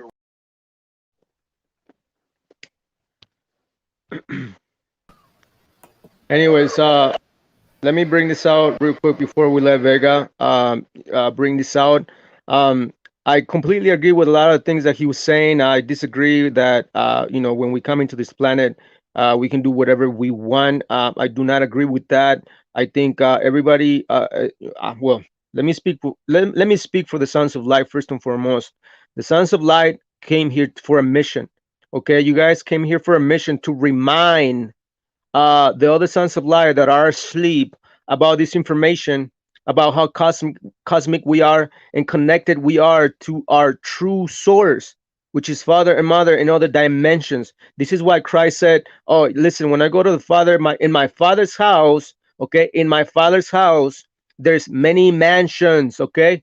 So where does a mansion is built upon? A ground, a piece of land. Okay, wait a minute. If the Father has many mansions, well, where are these mansions at? Because they're not on this planet. Because the kingdom of heaven, that's why they call it the kingdom of heaven. It's not on this planet, bro. That's why they're trying to make you believe that this planet is there's gonna be a rain and also stuff, bro. This planet is the lowest of vibrations from the other ethereal worlds. This planet is the densest of vibrations. This is why souls get trapped into the bodies, and we are born into these bodies, and we're born into this planet and these other civilizations and traditions and whatnot, and we're born into this family with your mother and your father. This is not a third, but the sons of light have always had a mission since the start. It's just that we have involved ourselves into these ideologies, these dogmas, these doctrines, following man. Why? Because we're seeking. We're seeking. You guys are seeking until you get and you see the light, bro. Now, before we let Vega go in, bro, let me just say this before we go on. And this is basically the message, and basically in shorter words, whatever you get, the video that you guys watch, this is basically what it's saying to you guys. From now on, then, my child, return to your divine nature. Cast from yourself these evil, deceiving friends. You see, the deceiving gods that you guys follow, that you guys call gods, and in this and that and the third. See, cast from yourself these evil, deceiving friends. Take for yourself Christ, the true friend. See, because why? He told you guys how to exit this matrix. He exposed the God of the Old Testament. He exposed the Pharisees for being, a bunch of, demon followers. The true friend as a good teacher. See?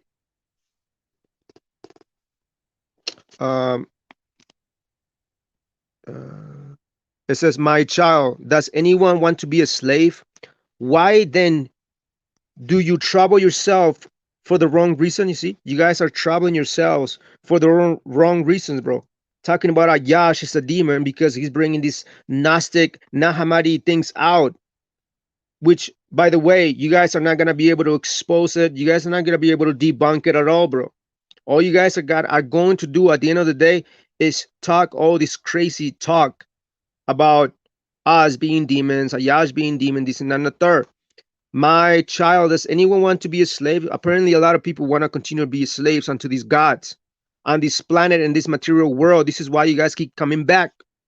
Why then do you trouble yourself for the wrong reason?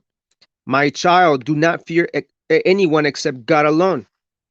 My child, listen to my good and useful teaching and bring an end to the sleep. Yo, my child, you see, this is for the sons of light. Listen to my good and useful teaching and bring an end to the sleep that weighs heavily upon you. Come away from the forgetfulness that fills you with darkness. For if you were powerless to do anything, I would not have said these things to you. See? But Christ came to give you this gift. Why do you pursue the darkness when the light is at your disposal? Why do you drink brackish water? Yo, who dwells in dark waters? Yahweh. Why do you drink brackish water when sweet water is available to you, Jeremiah, and everybody else that is talking all this shit against me, saying that I'm a demon, the seed of the snake, this and that and the third, which, by the way, is a compliment because Christ was called Prince of the Demons because he was helping out people, liberating the souls of ancient times 2,000 years ago, healing the sick, this and that and the third. And this is what we're commanded to do as well, bro. This is why it's important for us to continue to understand who you are. The kingdom of God is within you, meaning what? Learn how to internalize yourself and understand. Look inwardly, understand who you are. Are you a son of light or a son of darkness, bro? Your deeds will speak for yourself. The deeds that come out of your mouths, the ideologies that come out of your minds, right? This inscribed philosophy that is inscribed and tattoo on your souls, you guys can let go, bro. You guys are trapped. But anyways, Jose Vega's gonna take the floor, bro. He's gonna bring out the blade now. The other blade, as a matter of fact. Yo, Vega, you there? Go ahead, bro. Yeah, I guess we can share the screen so people can read along with us because we're gonna bring out a few scriptures.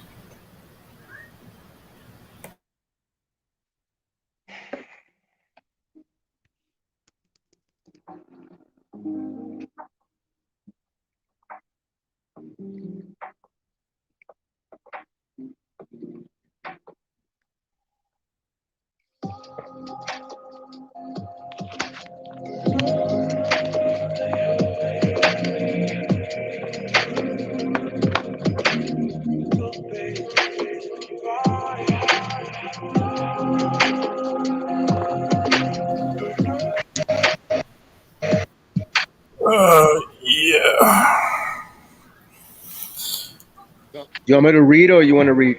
Yeah, you can read, but like I said, yeah, you could be my reader. I'm gonna bring out a few points because again, like I said, we're gonna talk about the argument about the what you guys are gonna learn today is about the Yahwist and Elohist argument, right? And basically, like I told you before, it's been a battle between the scribes. So we're gonna be talking about the political side of the scriptures tonight, showing you, brothers and sisters, how um, how the scribes were beefing with each other, trying to write themselves into the scriptures. Because Damn. we all know that the only person who got the priesthood was Aaron and his line, or what you would call the Zadokites, or the Kohan, right? Or I believe that's how you say it, Kohan or Kohan. Kohan. Say again. Yeah, it's the same thing, bro. Yeah. Yeah, same thing. Um, and we're going to prove it through the scriptures today, not through our vain opinions, and we're going to bring it out. So we're going to first start here, right? But the thing is that what we're going to be talking about is Numbers 18 verse Deuteronomy 18, right? That would be the title of basically for this argument, right? But right now we're going to start right here because we're going to read this chapter later and in previous to definitely prove our point, right? So this is Second Kings 23 and 4. Just read the first, I believe, the first two sentences. Go ahead. All right. All right. 2 Kings 23, verse 4. And the king commanded Hilkiah, the high priest, and the priest of the second order. Woo. You can stop right there. You can stop right there. Now, brothers and sisters, this is the question I have for you, right? Who is the priest of the second order? If anybody could type in the answer, I would love to see your answers if you have it.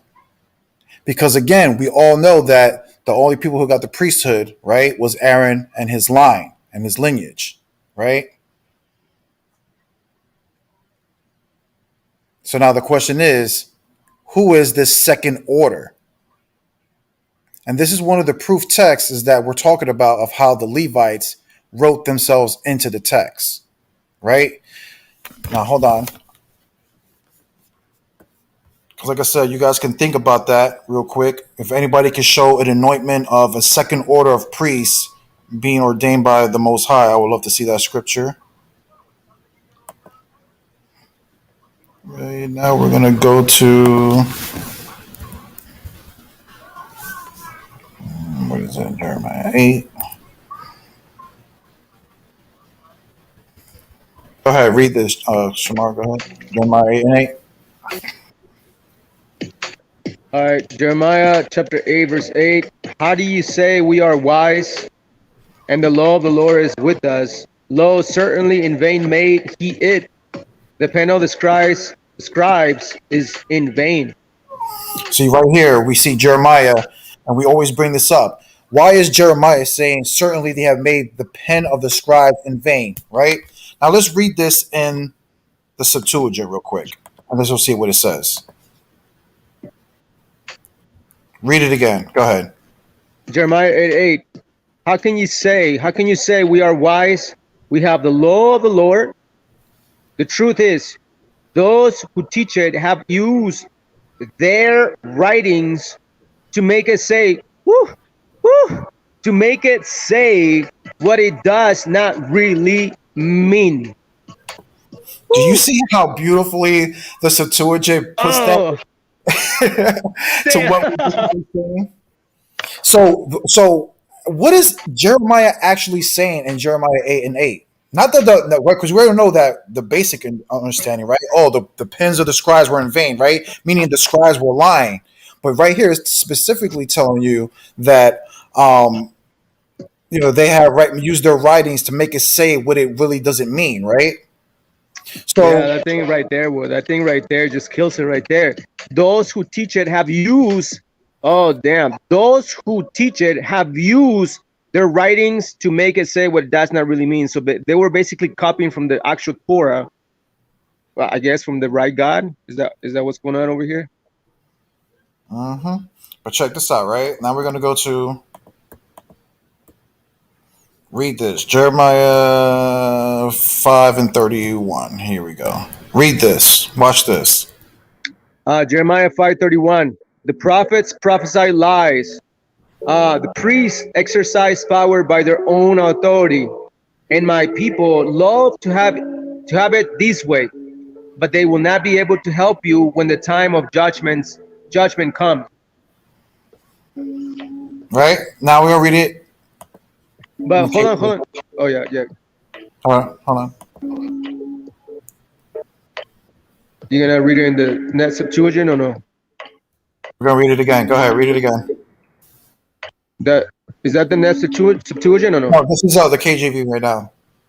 All right. Jeremiah 5:31. The prophets prophesy falsely, and the priests bear rule by their means, and my people love to have it so. And what will you do in the end thereof? You see that, folks? Right here is showing you right there that the priests bear rule by their means, right? Now the question is, who is this actually talking about? What priest? Is this talking about the Zadokite priests or the Levites? It was the Levites. They were basically like copying. Hold like on, the actual... and we're gonna prove that it's the Levites that is talking about this in the chapter that we're about to start reading, because we got 2 whole chapters that we have to read, and these 2 chapters is going to expose everything that we're just discussing right now, right? So it says the prophets prophesy falsely, the priests bear rule by their means, right? Meaning these priests have taken over. These priests, these false priests, have taken over the nation of Israel. Vega, let me ask you a question. Since we're bringing this out, why do the prophets prophesy falsely? You know where I'm going with it, right? I want everybody to think. The prophets prophesy falsely. What is that talking about? And why are the prophets prophesying falsely? I want everybody to put your thinking hats right now. Okay, put your thinking hats. Think critically. Open up your spirit, bro, and understand these matters. Jeremiah 5:31 is telling you that the prophets prophesy falsely. Now, according to the book of the 2 Kings, chapter 21, verse 21 and 22, it says that there was a council of Yahweh basically sending lying spirits unto the prophets, and so thereof and thereon the prophets began to prophesy lies. So now we're here during the times of Jeremiah. During the times of Jeremiah, he's saying the same thing, that Yahweh basically sent lying spirits to deceive the prophets, and this is basically what's going on. Jeremiah 5:31, the prophets prophesy falsely because of that, because that vibration was pushed out like hundreds of years ago, bro.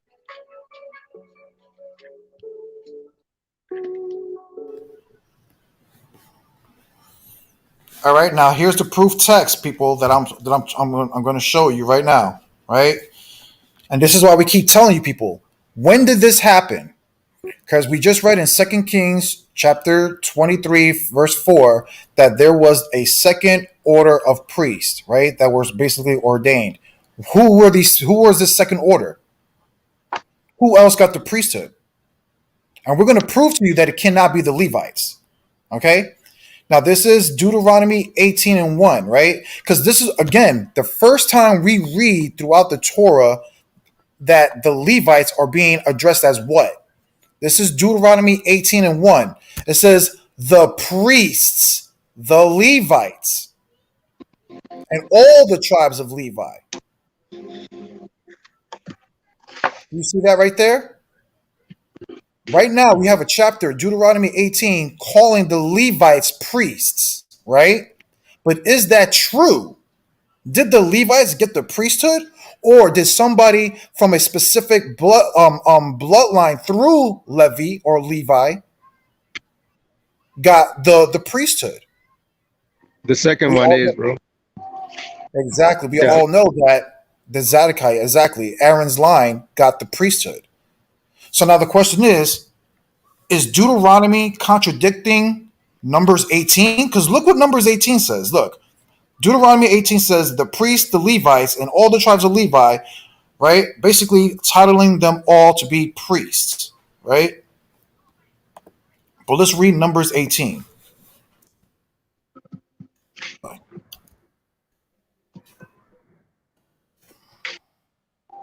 Bam. And we're going to read all the way from like 1 to 7. Shamar, you can read. Go ahead. All right. All right, Numbers 18 and 1. And the Lord said unto Aaron, thou and thy sons and thy father's house with thee shall bear the iniquity of the sanctuary, and thou and thy sons with thee shall bear the iniquity of your priesthood. Verse So 2. Who has the priesthood, everybody? Yeah, everybody knows. It's common knowledge. Now watch this. Go ahead. Verse 2. And thy brethren also of the tribe of Levi, the tribe of thy father, bring thou with thee, that they may be joined unto thee. Whew, bro. That they may be lawoya. Lawoya, that's what it means in the Hebrew, to be joined unto thee and minister unto thee. But thou and thy sons with thee shall minister before the tabernacle of witness. Verse 3. And they shall keep thy charge and the charge of all the tabernacle. Only they shall not come come nigh or near the vessels of the sanctuary and the altar, that neither they nor ye also die. Now I want everybody to remember this verse specifically. And it says, and they shall keep the charge and the charge of all the tabernacle. So basically the tribe of Levites weren't priests, but they were basically the property of the priests, meaning they were the helpers of the so-called high priest, the Zadokites, right? But look what it says here. It says, only there shall not come nigh the vessels of the sanctuary and the altar. Remember that. The Levites are not allowed in the sanctuary and the altar.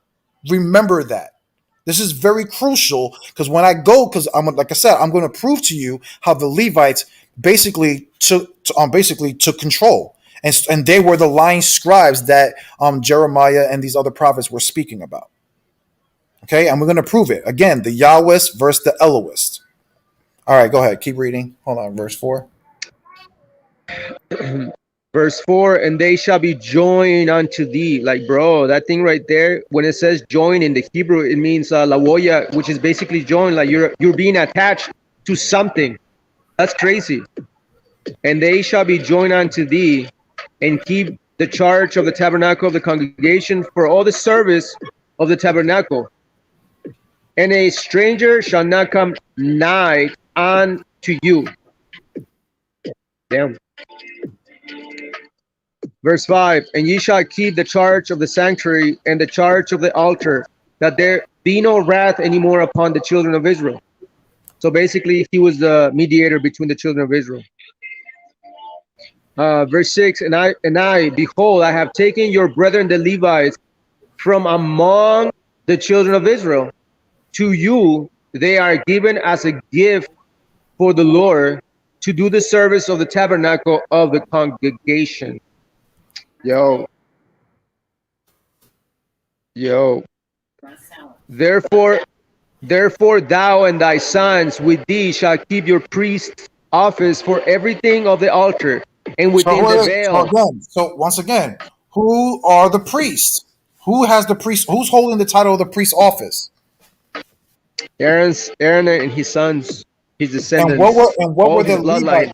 And what were the Levites given?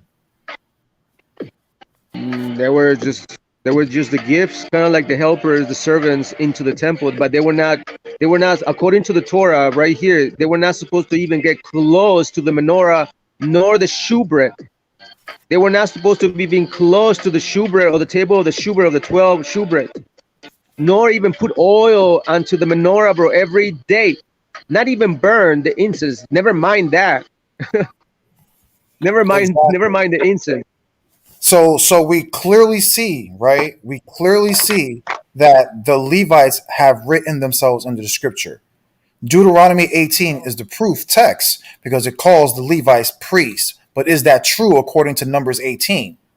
No. bro. And that right there, what you just said is very powerful, Josefik. And I hope everybody's catching up to what is being brought forward, bro, because this thing is heavy right now. Because that would entail that when Christ was speaking about against the Levites, aka the Pharisees and the Sadducees back in the days of Christ, he was basically going against these Levites that were basically corrupting the whole thing from the start, if I'm not mistaken. That's basically the whole thing about what Jose brought out, like, you know, the lies of the Levite. Exactly. And this is why, and again, this is why we brought up months ago about the argument, and what is it, in Deuteronomy, what is it, 32, about how we say how the Elohists basically were trying to defame the Yahwists, right? And putting the storyline of Aaron making the golden calf. And we brought this up months ago, that how me and Shamar, we don't believe that that account is correct. We don't believe that Aaron built the calf. We believe that that was something written by the Levites to defame the Zadokite line, showing them how, like a slander campaign. Basically like a slander campaign against the Zadokites to show that even they went off. And they're trying to defame Aaron and put him in a storyline saying that, oh, he was the one who made the golden calf. When we all know that, how was that even possible when Aaron was with Moses witnessing all of the miracles that the so-called one God performed in Egypt? Why would, we bring this up all the time, why would Aaron make a golden calf after witnessing the miracles that he witnessed? Think about it. Think about it. I want everybody to think about it. Imagine that, right? You saw the Passover, you saw all these miracles, you saw all this and this and that, right? And then people come up to you and tell you, hey, make us a golden calf so that we can worship our gods, in a plural sense. Why? Because people have to understand this. Israel always worshipped multiple gods. And again, this is where the argument of the Yahwist versus Elohist has always been plaguing Israel since the beginning. And these chapters that we're about to read right now is the proof text of everything we've been saying so far, right? Exactly, bro. What Jose is gonna bring out right now, bro, is gonna boggle people's minds. You guys are gonna fall backwards when you guys read this stuff right now, bro, because everybody has read through this story and everybody has missed it. But check this out: 2 Kings 22, verse 1. Josiah was 8 years old when he began to reign, and he reigned 31 years in Jerusalem. And his mother's name was Jarada, the daughter of Adiah of Bozhat. Verse 2. And he did, bro, again, verse 2. And he did that which was right in the sight of the Lord for 31 years, right? For 31 years, according to the text, Josiah did, and he did that which was right in the sight of the Lord. So for 31 years, he did the right, of the Most High, and walked in all the way of David his father, and turned not aside to the right hand or to the left, right?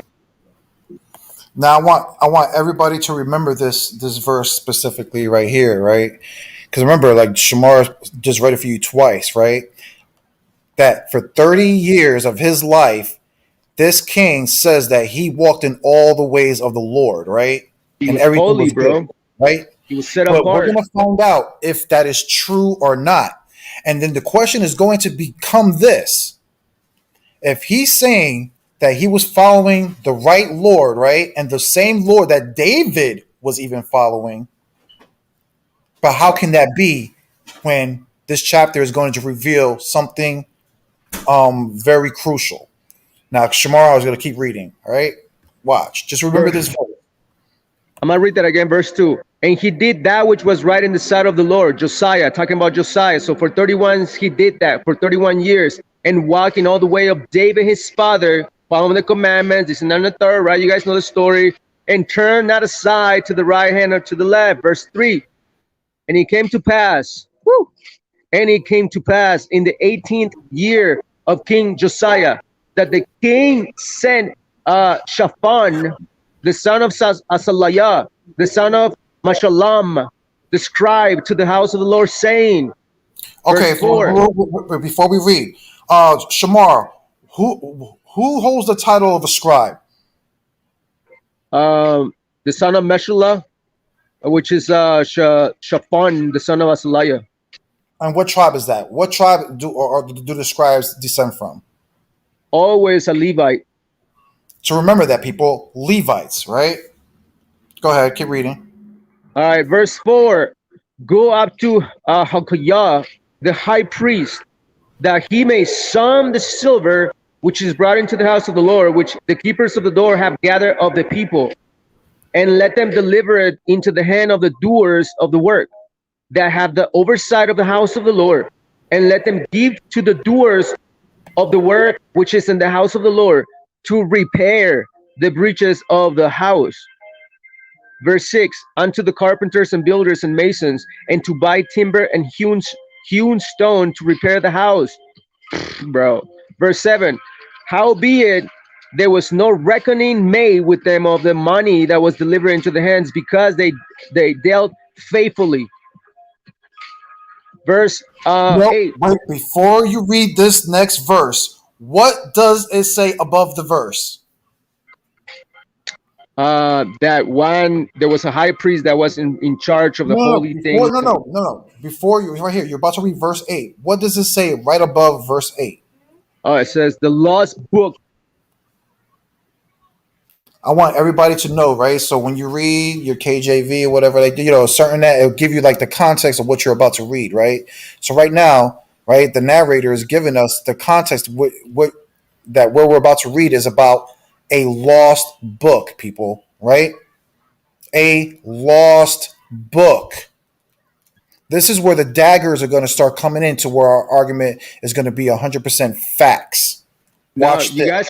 Now, you guys remember earlier we read that Josiah was following the Most High to the T. Even what King David was following the commandments of Yahweh for 31 years, right? Okay. Verse 2 Kings 22, verse 8. And Hilkiah, the high priest, said unto Shaphan, yeah. Okay, hold on. My computer is like kind of like messing up. Oh, okay. I can hear you, bro. Okay. Yeah, I can't. For some reason, I can't get back into that Bible Hub real quick. Oh, well, take it out and do it again. Hold on. Let me see. Let's do it again. Just log off again, bro, and come back in, and it doesn't matter. I mean, we're still here.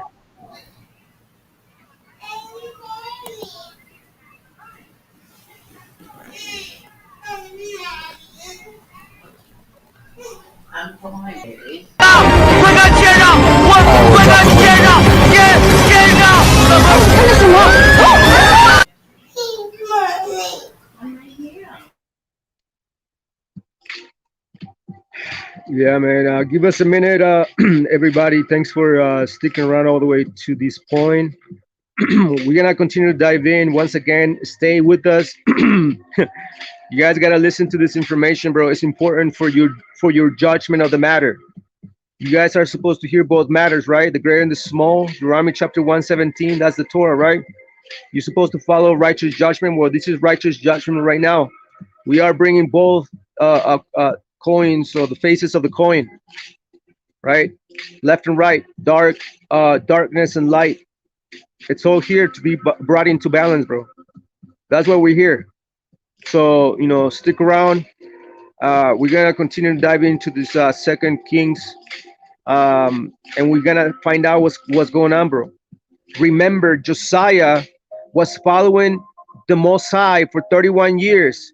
he was following in the steps of his father, King David. And we know that King David was considered what? A man after the heart of Yahweh, right? That's according to the book of Psalms. You guys know the Torah, right? So Josiah was following his father, and his father followed Yahweh, right? For 31 years. So we're gonna find out if he was really following Yahweh or was he following a false god, bro. But yeah, man, we're gonna see. I'm gonna share the link once again so Vega can come back in and finish it. Fatality, bro. That's basically what's going on. A fatality. What's up, that fatality?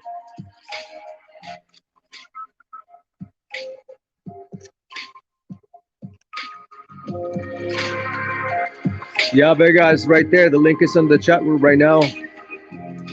Shalom, everybody. Welcome to the live. I'm glad you guys are here. Thank you for checking us out, tuning in, keeping us company, learning, knocking on the door. There it is.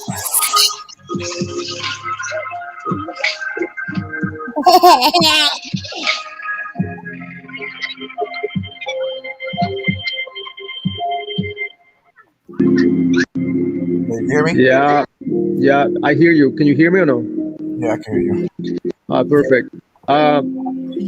Cry now, laugh later. Never heard no one bring that out exactly. There's a lot of stuff that many people have not heard. And when they come to the Ancient Watchman, this is where you guys learn from it, bro. And we're not prideful when we say that. We're just letting you guys know that this is why we're hated, bro. Because when we bring stuff out like this, like we bring the jewels, the blades, we debunk these, that, and the third. Like people get like, yo, like I never heard that, bro. Exactly. Why? Because everybody's being lied. But anyways, Vega, go ahead, man. You can hear me? Yeah, I can hear you.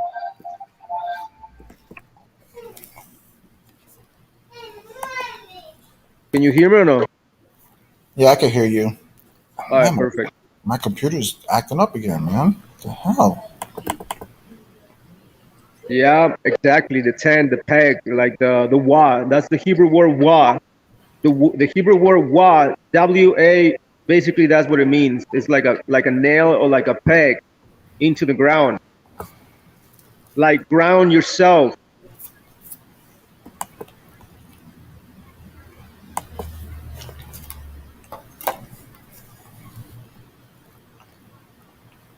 They did, brother. Cry now, laugh later. They did. As a matter of fact, when you read the commandment was given to Aaron to go to the families of Israel, and it says right there that many earrings were taken out of the ears of women and men. So yeah, women took part of the building of the calf indirectly, right? I'm not saying directly, indirectly, like by action. So because the woman gave the earrings to Aaron to melt the gold and stuff to make the calf. So I mean, I don't know.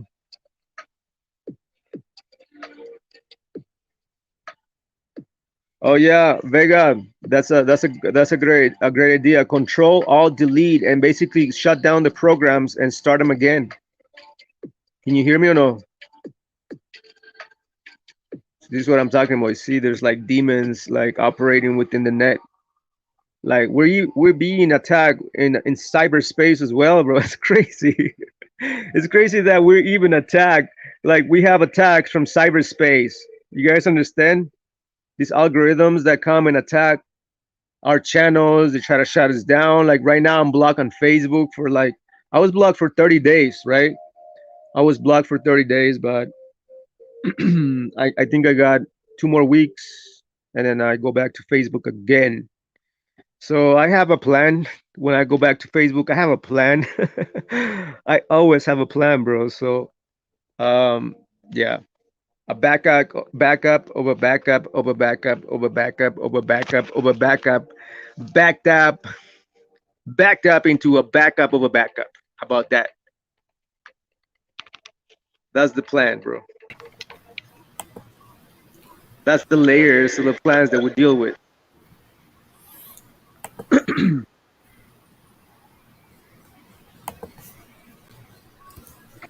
All right, cool. Yeah.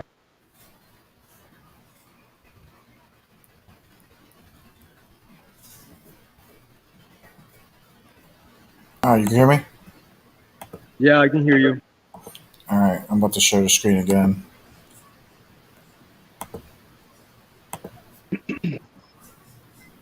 All right, you can share the screen. Yep. All right, go ahead. We can pick up from verse 8. All right. All right. You want to mute your mic? All right. The lost book, 2 Kings 22 verse 8.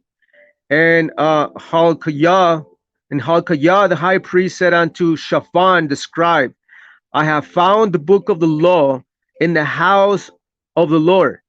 And Hilkiah gave the book to Shaphan, and he read it. Verse 9. And Shaphan the scribe came to the king and brought the king word again and said, Thy servants have gathered the money that was found in the house and have delivered it into the hand of them that do the work. They have the oversight of the house of the Lord. Verse 10. And Shaphan the scribe showed the king, saying, Hilkiah the high priest had delivered me a book. And Shaphan read it before the king. And it came to pass, when the king had heard the words of the book of the law, that he rent his clothes. Wait a minute. Yo, Shamar, yo, why would he rent his clothes? If he might have read something. He might have read something that was going against what he might have been following for all these years. I don't know. for how many years? For the 18th year he's been reigning so far, right? You're right. 31. Above, I believe verse 3 it says that, but in his 18th year, this is where he realized this stuff. So at the age of Oh, right. 26, so at the age of 26, everybody, at the age of 26, he realized something, right? They brought him this new book, everybody, a book that's been lost, right? Yo, And right now we're about to figure out what was lost from the Torah. What was lost yo. according to Torah, right? We're about to read what was lost, right? But let's I'm gonna read. hold on. Read I'm verse gonna 11 read. again. I'm gonna read verse 11. It says, "And it came to pass when the king had heard the words of the book of the law, that he rent his clothes." Verse 12. And the king commanded Hilkiah the priest and Ahikam the son of Shaphan the Akbar the son of Mahiah, and Shaphan the scribe, and Asahiah a servant of the king's, saying, Go ye, inquire of the Lord for me, and for the people, and for all Judah, concerning the words of this book, um, of this book that is found. For great is the wrath of the Lord that is kindled against us, because our fathers have not hearkened unto the words of this book, to do according unto all that which is written concerning us. Huldah predicts. So Hilkiah the priest, and Ahikam the Akbar, and Shaphan of Asahiah went unto Huldah the prophetess, the wife of Shalom, the son of Takvah, the son of Harhaz, keeper of the wardrobe. Now she dwelt in Jerusalem in the college, and they commune with her. Verse 15. And she said unto them, Thus saith the Lord God of Israel, tell the man that sent you to me, thus saith the Lord, behold, I will bring evil upon this place and upon the inhabitants thereof, even all the words of the book which the king of Judah had read. Yo, because they have forsaken me and have burned incense unto other gods, that they might provoke me to anger with all the works of their hands. Therefore my wrath shall be kindled against this place and shall not be quenched. But the king of Judah, which sent you to inquire of the Lord, thou shalt say to him, Thus saith the Lord God of Israel, as touching the words which thou hast heard. Yo, this is a powerful prophetess, bro, a woman. because thine heart was tender, and thou hast humbled thyself before the Lord, when thou heardest what I spake against this place and against the inhabitants thereof, and that they should become a desolation and a curse, and hast rent thy clothes and wept before me. I have heard thee, say the Lord. Behold, therefore, I will gather thee unto thy fathers, and thou shalt be gathered in unto that grave in peace, and thine eyes shall not see all the evil which I will bring upon this place. And they brought the king words again.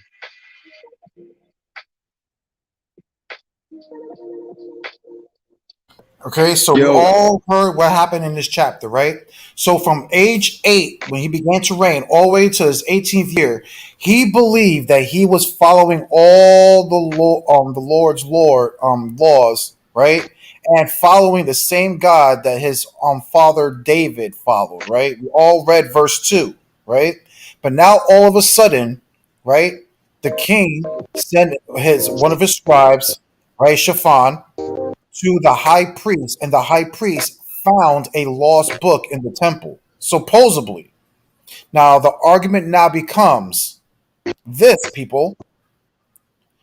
Um, this so-called lost book, was this something that was now adding to the Torah, or you would have to say that it actually was a lost book? And if you come to the conclusion that it was a lost book, right, then you would have to admit that all up until now, that they were all worshiping other gods. And the proof of this is this next chapter that we're about to read here. This chapter is going to expose it all. So right now we got the gist of it so far. All right. So far there's been this lost bro, book, and all of a sudden there's something in this book that the king read that he basically tore off his clothes, because he's been realizing that what he's been worshiping for the past his whole life, all the way to the age of 26, has been wrong. And right now we're about to lies. read a whole chapter of him cleaning house. And again, this is, you know what? I kind of regret even bringing this class out, because it also exposes one of my hidden jewels that I've always tried to keep, saying that, usually when I talk about stuff, I try not to expose a lot of stuff. But this chapter is also going to bring out another point of human sacrifice that I've been keeping under my sleeve for years. But since we're doing this class, it's going to also expose another case for us on the human sacrifice. Okay. And Yo, I know I really didn't, man. say, like when I was thinking about this, thinking about what I was going to say, about this class tonight, I Well, was we like, we damn, talked bro. about this over the phone, remember? Yeah, it's like, man, it's gonna expose like another one of our points of our human sacrifice, and I really like But to really show more of our but hands it, when it comes to this stuff. but it's great right now because a lot of people are battling against these Pharisees and Sadducees on Facebook, bro. So that will be like a dagger for everybody to have, like a blade, right? A blade that came from the ancient watch, pretty much. Right? But basically, so right now, like I said, we're gonna read chapter 23 now, and again, it's gonna expose everything. So right now, we're about to read what was found in the book. Right? What was found in the book? Go ahead, Shamar. Start reading chapter 23. This whole chapter is gonna blow your mind. Watch this. All right, 2 Kings 23 verse 1. And the king sent, and they gathered unto him all the elders. You wanna mute your mic?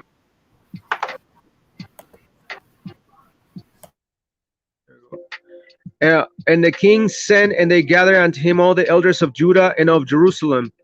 And the king went on into the house of the Lord, bro. And the king went up into the house of the Lord, and all the men of Judah and all the inhabitants of Jerusalem with him, and the priests and the prophets, and all the people, both small and great. And he read in their ears all the words of the book of the covenant, which was found in the house of the Lord. Verse 3. And the king stood by a pillar and made a covenant before the Lord to walk after the Lord and to keep his commandments and his testimonies and his statutes. Wait a minute. What was he following before when he was reigning? for 31 years. And the king stood by a pillar and made a covenant before the Lord to walk after the Lord and to keep his commandments and his testimonies and his statutes with all their heart and all their soul to perform the words of this covenant that were written in this book.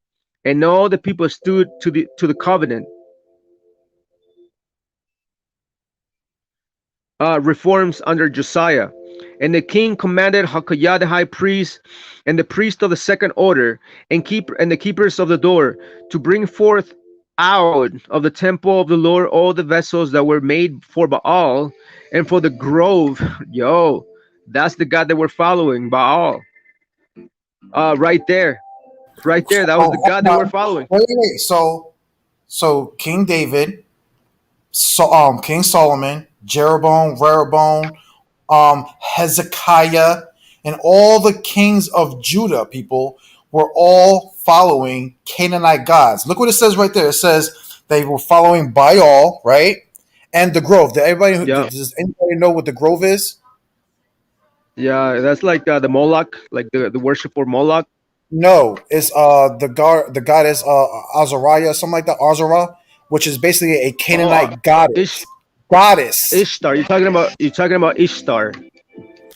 Astorah. Matter of fact, let's go into the tools and find out the name of that god right here. It's going to tell you the name of the god right here. Watch. So basically, all the kings prior to Josiah were following false gods, bro. Hold on, but right here, the groove, right? This is from H. Yeah, so even King David and even King Solomon. Where's it at? Yeah, this is H. Asherah. 842. Ishtar, right? Right now, that's her right there. Asherah. So you read it right there. It's a Babylonian, right? A Canaanite goddess. Yo, there is a description in Egypt in which Yahweh is basically closely related to Ishtar or Asherah as his wife. So Baal and Asherah were basically, husband and wife, and that's exactly what our people were following. All of it, even King David, even King Solomon. And not even that. It says, and all the host of heaven. See, they were worshiping Baal. Can you click on that, bro? Can you click on the Yo, Samayam? Can you click on the other part up in the Hebrew, bro? I want to see what it says in the Hebrew. What? Which part? Keep going. The host, the Sabah. And all the hosts. And all the hosts. Yeah, click on that, bro. I want to see what Sabah. What does it mean? That which goes for army warfare host, army host. Damn, bro, like the God of war, a man of war, just like Yahweh says he's a man of war. A mass of persons. Damn, bro. See, and basically, this is basically what the Gnostics are saying. Now let me bring this out, Jose Vega, before we go even farther. Because what we're bringing out in your own Torah, I want everybody to understand what we're bringing out of your Torah is exactly what the Gnostics are saying. Right here, it says, Adam and his descendants were a joke. I'm going to go to David. David was a joke since his son was named Son of Humanity and was put in power by the ruler of the seventh realm. You see that? So the ruler of the seventh realm, could that be talking about Baal, which means Lord, right? That's what it means. Baal means Lord. Or El. It also means El. El means Baal, which means Lord, the same thing. Solomon was a joke since he became arrogant through the ruler of the seventh realm and thought he was the anointed. See that? So a lot of our people were following all this stuff, all these God, Baal, Ishtar, way back in ancient times. And they said, according to the book we read earlier in the chapters that say that Josiah was following the Most High all the time, even following in the steps of his father David, King David. So I want people to understand the context of this conversation, these chapters that we are reading, because these chapters are literally destroying your own belief systems right in the Torah. We don't have to even go into the Gnostics themselves. We can stick in the Torah right there. It destroys your whole narrative that you guys believe all the way until this very day. You guys follow the God of King David. Well, King David was worshiping another god. You guys follow King Solomon. He was worshiping another god. Exactly. And so now the question becomes this, people. The book of Psalms was supposedly written by David, right? We have chapters written by King Solomon, do we not? So now the question is, people, is that these writings that we're reading from these kings, were they from one god or were they from multiple gods? Because according to Josiah, right here, where we're reading in this chapter, they were actually following Baal, Azra, and the host of the heavens. Damn, like angels. And that's exactly what I read earlier when you guys are following the error of the angels, bro. That's exactly what the Gnostics say, but you guys are freaking out and giving us all this crap about what we're saying because the Gnostics say it. But when your Torah literally exposes your own belief system, what then, huh? What then? I don't see none of you typing none of that stuff. Jeremiah or the what? You guys are quiet in the background. No, exactly. Right? Being destroyed by your own Torah. You Torah said it itself. Yo, Josiah was following after the Most High for 31 years, since the age of 8. For 31 years, bro, in his reign. And he thought he was following the Most High, and you guys thought that Josiah, King David, and everybody else was following the same shit. No, bro. All of them were following false gods. And this is why we're telling you guys, and this is why the Hebrews that live in Egypt, called the Gnostics, were saying the same thing. So now, like I told you, the question becomes again. So, according to what we're reading right here, the concept of one God, right? The concept of one God is now going to be taught in Israel. Because prior to this lost book being found, they were worshiping many gods. David, Solomon, all of them were worshiping multiple gods until this lost book was found. Right? Right. Now, watch what he does. Like I said, this chapter, we're going to read this whole chapter. Bro, it's going to be so beautiful how it exposes this. It's to the point where he even calls out King Solomon. He calls out Jeroboam. He calls out all the prophets. And bro, like I said, bro, this chapter is going to be so beautiful. Watch we keep reading it. It's going to blow your mind. Yeah, hold on. Before we go any farther, I want to address 2 Chronicles 34, verse 3 real quick. For in the 8th year of his reign, while he was yet young, he began to seek after the God of David. Now, according to the Gnostics, the God of David was the God of the 7th realm, which according to the Gnostic, his name is Sabaoth or Sabaoth.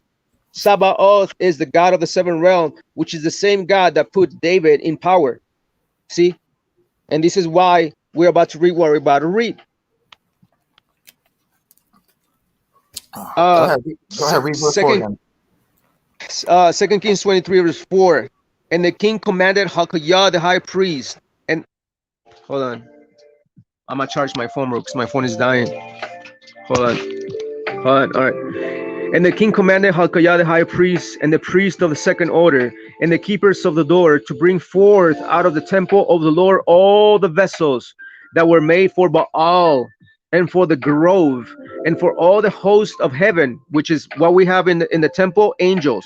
You guys have angels. King Solomon had angels in the temple. This is basically what we're trying to tell you guys. And for the grove and for all the host of heaven, and he burned them without Jerusalem in the fields of Kidron and carried the ashes of them unto Bethel. And he put down the idolatrous priest, whom the kings of Judah had ordained to burn incense in the high places in the cities of Judah. All that weed, bro.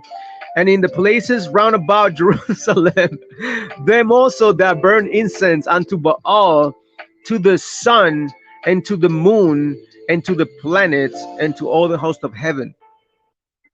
The host of heaven, bro. You guys have host of heaven in the temple of King Solomon. There's 2 wings covering the whole walls, bro. All across. Now you guys know the God of King Solomon, the God of King David, and everybody else. Verse 6. And he brought out of the grove from the house of the Lord without Jerusalem, and unto the brook of Kidron, and burned it at the brook of Kidron, and stamped it small to powder, and cast the powder thereof upon the graves of the children of the people.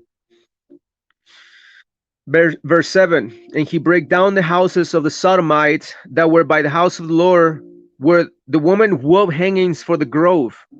And he brought all the priests out of the cities of Judah, and defiled the high places where the priests had burned incense, for Geba to Beersheba, and break down the high places of the gates that were in the entering in of the gate of Joshua, the garden of the city, which were on the man's left hand at the gate of the city. Damn, bunch of politics, bro, if you guys know what I'm talking about. Nevertheless, the priests of the high places came not up to the altar of the Lord in Jerusalem, but they did eat of the unleavened bread among their brethren. And he defiled Topheth, which is in the valley of the children of Hinnom, that no man might make his son or his daughter to pass through the fire of Molech, another god, another god. And the book away the horses that the kings of Judah had given to the sun, and the entering in of the house of the Lord, by the chamber of Nathan Malach, the Chamberlain, whatever, which was in the suburbs, and burned the chariots of the sun with fire. And the altars that were at the top of the upper chamber of Ahaz, which the kings of Judah had made, and the altars which Manasseh had made in the two courts of the house of the Lord, did the king beat down and break them down from thence, and cast down dust from them into the brook of Kidron. And the high places were before Jerusalem. Before you keep reading, I just want everybody to know everything that we're reading right now. Like I said, is Josiah cleaning house. He's basically going throughout all of Israel and basically destroying all of this idolatry that was been going around all throughout the land. Right? That's all I want you guys to give you the context of what's going on. All right, but go ahead, keep reading. And the high places that were before Jerusalem, which were on the right hand of the mount of corruption, which Solomon the king of Israel had builded. Bro, let me read that again. So remember I told you that he's going to start calling out the kings of Judah? Yo, stop. Stop. Bro, stop. Exactly, bro. What we read right here in the Gnostics say the same thing, bro. Calling out everybody, David, Solomon, the 12 prophets, Moses, and everybody else. Your Torah is doing the same shit. Jeremiah 13, 2 Kings 23, 13. And the high places that were before Jerusalem, which were on the right hand of the mount of corruption, which Solomon, right, the wisest man on the planet, which Solomon, the king of Israel, had builded for Ishtar, the abomination of the Sidonians, Canaanites, the Africans that you guys love, for Ashtoreth, the abomination of the Sidonians, and for the Hamash, the abomination of the Moabites, and for Milcom, the abomination of the children of Ammon, did the king defile. And he brake in pieces the images, and cut down the groves, and filled their places with the bones of men. Moreover, the altar that was at Bethel, and the high place which Jeroboam the son of Nebat, who made Israel to sin, had made, both the altar and the high place he made break down. So who is he on now? He just got off of Solomon. Now which other places he's destroying that another king built? Is that his son? Jeroboam, right there. Jeroboam. His son. And we all know King Solomon. So he's building now. I want everybody to know. Now, King Josiah lived around like 600 and like I would say 10 BC, right? So right now, people, I want you to realize he's destroying like 400-year-old relics, buildings, altars, and things like that Jeroboam, King Solomon, and all these other kings were building up, right? Canaanite barbecue, Hamash, sounds like Hamashiach. Yeah, because the word Masha is injected in the word Messiah, and Masha is basically Moses, and Moses was sunk into the waters and learned all the mysteries of Egypt, which is exactly what Christ did. The same thing. It was Hamashiach, the same thing. Moreover, the altar that was at Bethel and the high place which Jeroboam the son of Nebat, who made Israel to sit. Well, no, hold on. This is the Northern Kingdom king, though. Yeah, I think this is Northern Kingdom Yeah, king. yeah, yeah. He is. Yeah, he's another kingdom. Yeah, of course. Yeah, okay, I got you. Yeah, you were saying that he was Southern because Southern is No. Rehoboam. No, but Okay. Jeroboam was a king, though. That's what I'm saying. He was calling out Oh all yeah, the Realm kings. was a king. Yeah, Mhm. exactly. So moreover, the altar was at Bethel, and the high place which Jeroboam, which is the Northern Kingdom king, the son of Nebat, the Ephraimite supposedly, who made Israel to sin, had made both the altar and the high place. He break down and burned the high place and stamped it small to powder and burned the grove. And as Josiah turned himself, he spied the sepulchres that were that were there in the mount, which is exactly what the natives have. You guys, the mound builders, you might remember that? Duh.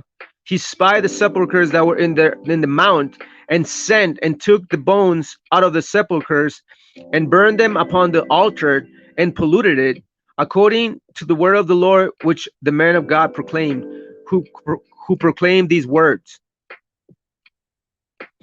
Verse 17, then he said, what title is that I see? And the man of the city told him, it is the sepulchre of the man of God which came from Judah, and proclaimed these things that house down against the altar of Bethel. And he said, let him alone, and let no man move his bones. So they let his bones alone with the bones of the prophet that came out of Samaria. All right, you can stop right there. So while everybody should know what was going down, right? So he was basically burning. He was basically, how you saying, destroying, burial grounds, right? He was basically destroying burial grounds and and things of that nature. But this one burial ground he didn't destroy. Why? Because it said that this certain prophet basically prophesied about what him, King Josiah, is doing, which is basically cleaning house. This is why he says, let him alone. Let no man move his bones, right? So let his bones alone, the bones of the prophet that came out of Samaria, right? Because this certain prophet prophesied about what the king is doing right now, basically burning everything up all around the land of Israel, cleaning out house, right? So the king basically told them not to leave him alone. Right? Go ahead, keep reading. All right, hold on. Was that 2 Kings 23:18, right? Yeah, now we're 19.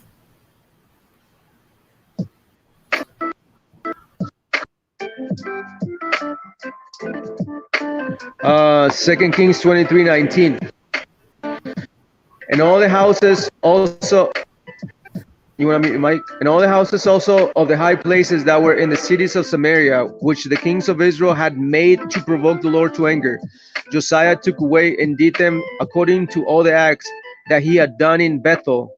And he slew all the priests, and he slew all the high priest. No, my bad. And he slew all the priests of the high place. Remember what I told you people about the human sacrifice. Check this human sacrifice right here. What did the king do? Go ahead, read the verse 20. 2 Kings 23 verse 20. And he slew all the priests of the high places that were there upon the altars, and burned men's bones upon them, and returned to Jerusalem. So he burned all those priests the fuck up. All those Levites to be priests. And he burned them all up on the altar and threw bones on them. But what bones were them? Remember I told you. He was cleaning house. He was going through tombs and everything. Like, bro, he was burning up these false prophets' bones. He's like, oh, who's this? Oh, this. Burn him. Bring him out. Oh, that was a false prophet? All that? According to the book that he read, people. Remember, he's doing all this. Now, where is this book at? I want to know where this book at. That's what I want to know. Right? But keep reading. Go ahead. Read verse 20 again. And he slew all the priests of the high places that were there upon the altars, and burned men's bones upon them, and returned to Jerusalem. The king commanded all the people, saying, keep the Passover unto the Lord your God, as it is written in the book of this covenant. Surely there was not holding such a Passover from the days of the judges that judge Israel, nor in all the days of the kings of Israel, nor of the kings of Judah. Like, dog, like, bro. Whoa. So basically, what did Josiah say? That none of the kings prior to when this lost book has been found had even been keeping the Passover correctly.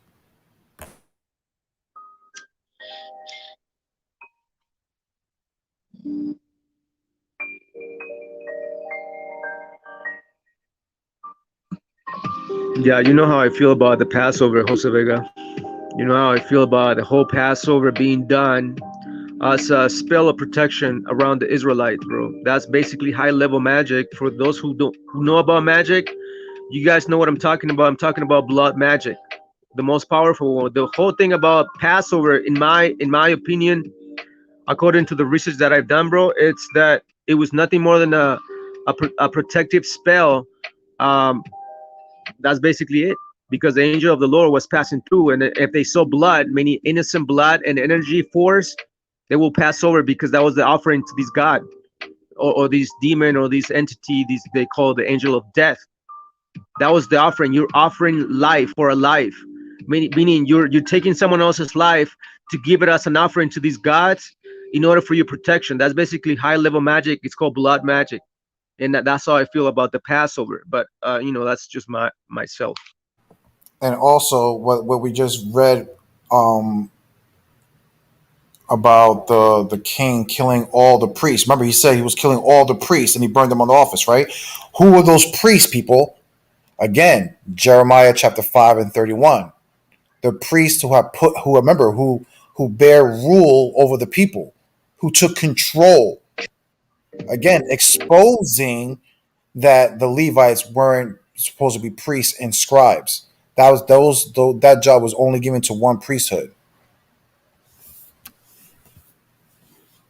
Yeah, and let me, before we go even farther, when we read in verse 13, you guys remember when in verse I think 18, I believe, when it talks about that a prophet said that Josiah was gonna do all of these, right?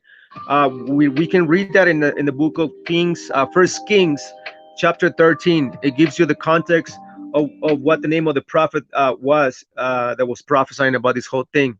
And then obviously now we're in 2 Kings 23, and then that's when we read the prophecy being fulfilled. But when you guys read 2 Kings 23 verse 18, when it says that all these was prophesied, that Josiah was going to do the cleansing in the house, so on and so forth, it was prophesied. Well, go back and read 1 Kings chapter 13 and read the whole context, and it tells you who the prophet was and when he was prophesied. But anyways, where are we?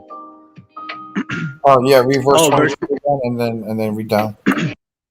2 Kings 23:22. Surely there was not holding such a Passover from the days of the judges. Bro, how many judges there were? 13 judges that ruled Israel for many years, bro. Days of the judges that judge Israel, nor on all the days of the kings of Israel. Damn, nor the kings of Judah. Yo. But in the 18th year of the king Josiah, wherein this Passover was holding to the Lord in Jerusalem, moreover, the works with familiar spirits and the wizards. Can you pull up? Moreover, the workers with familiar spirits and the wizards and the images and the idols and all the abominations that were spied in the land of Judah and in Jerusalem did Josiah put away, that he might perform the words of the law which were written in the book that Hilkiah the priest found in the house of the Lord. Once again, So let me understand this. Why would that? Why? It's so. What I find funny is that, right? There's like this book just came out of nowhere, people. So again, is this the introduction of the what you would call the Yahwist, the belief in one God? yeah, that's basically when it becomes right there, Vega. That's the point. That's the point of no return for a lot of Hebrew Israelites back in ancient times that began to subscribe, because remember, this book was called what? The Lost Book, but it was a book of covenant. Now we know that the word covenant means what? It means an agreement. Okay. So what agreement did our people make? Like, what God did our people make the agreement with in order to have an agreement written in a book Now, you guys know when you guys rent an apartment, you have to sign up a contract and keep a copy for yourself, and that copy serve as a reference of an agreement that took place between two parties. Ding ding ding ding. This lost book was that agreement right there. Now, the question to me personally right now, Shamar Shawam, the ancient watchman, my personal question will be, okay, so if they left these other gods and they wanted to subscribe to this monotheistic reality, believing in one God, then who is this God? Now, we know that a lot of people call him Yahweh. Well, according to the Gnostics, he's called Yaldabaoth. He's still the God of this world, regardless. At the end of the day, all these gods, Hamash, Ishtar, all these other gods, they're all family amongst themselves. I read that earlier in the beginning in the Gnostics when it says that the 7 archons that came onto this planet created for themselves myriads, millions of angels, archangels, and seraphim, which means fiery snakes or dragons. You call them dragons. Well, that's them right there. They're the magical beings on this planet. They're the ones that were teaching the dark magic, blood magic, sacrificial magic, rituals and ceremonies that you guys follow. Our people are following that bullshit down there in South America, bro. Still burning, sending burnt offerings unto their gods. And as a matter of fact, I was doing research on their church down there, and I found out that they have stoned many women to death. Now, the government, the police, they're trying to investigate, but you guys know that the community down there is pretty secluded, bro. It's out there in the wilderness, literally. You guys do the research. So a lot of these women, bro, when they found doing such things, and you guys know how Israel gets down. Israel gets down unrighteously in order to judge and shed blood. This is why you have a lot of killings in South America, in Mexico, where they're killing each other out right now, like with no remorse. They just come and snap your head up like that with the machete, bro. Cold blood right there. It don't matter. Why? Because a lot of our people still have the vibration within themselves at a cosmic level. The soul, the mind is strapped right there, bro, with this vibration. And this is why Josiah went ahead and basically killed everybody else, just because they didn't want to believe in his God. Because Josiah was following the same thing before. His forefathers were doing the same thing. So, and even when their forefathers were doing the same thing, bro, you could still see unrighteous acts within the kings of Israel and within the priesthood and all this other stuff. Why? Because even at the end of the day, their forefathers, our forefathers and great forefathers, they were following all these ideologies from angels. Okay, this is basically what the brothers in Egypt were telling you guys, the Gnostics. You guys want to hate them because they tell you the truth of the matter, that you guys have been following the error of angels, whether it be Josiah. You guys are making it sound like he's a righteous king, when in fact he's also doing the same thing that the gods want him to do, which is shed blood, even to the point to offer a life for a life as a protective spell. He showed Life enough, for life. burned up those priests. Yep. Why did he burn up those priests? Because he found out those priests have been teaching lies for centuries, people. This is what you have to understand. So what he told, so again, back to Jeremiah 8:8, the lying pens of the scribes, or the scribes putting things in the law that was not supposed to be in the law, and things of that nature. So here's Josiah realizing, oh my God, we have a priesthood that shouldn't be priests at all. These guys shouldn't be priests. And you know what? I'm going to burn you motherfuckers for it. Told his soldiers, throw them in the fire, take the bones of all the false prophets, false, this and this and that, and throw the bones on top of them and burn them all together. Y'all can't get around this. Yo, let me address this cry now, laugh later. Stop crying, brother. I don't understand what you're saying. Kindly advise why you erase my comment, ancient watchman. Like, what comment are you talking about, bro?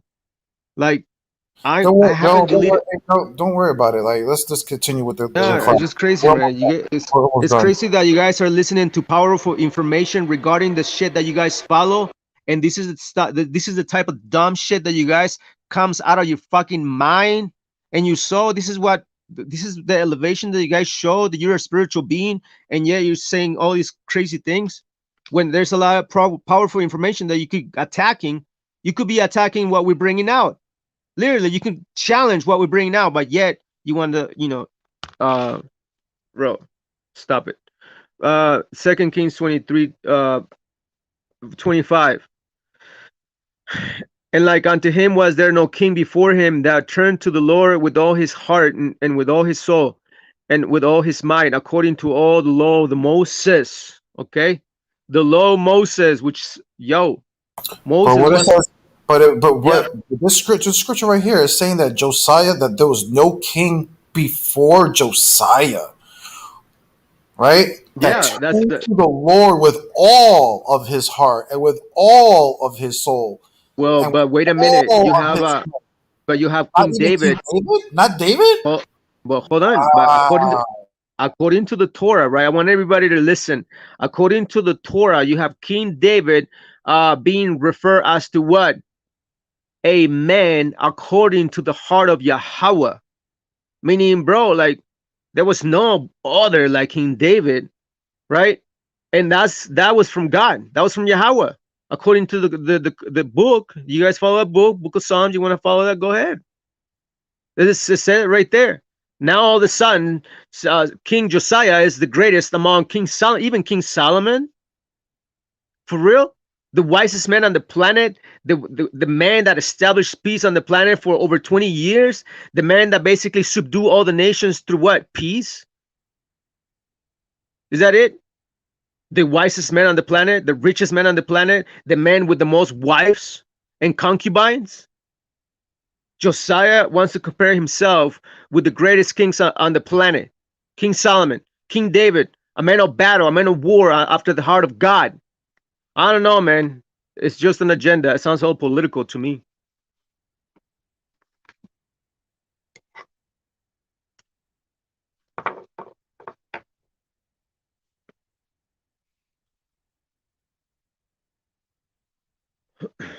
But yeah.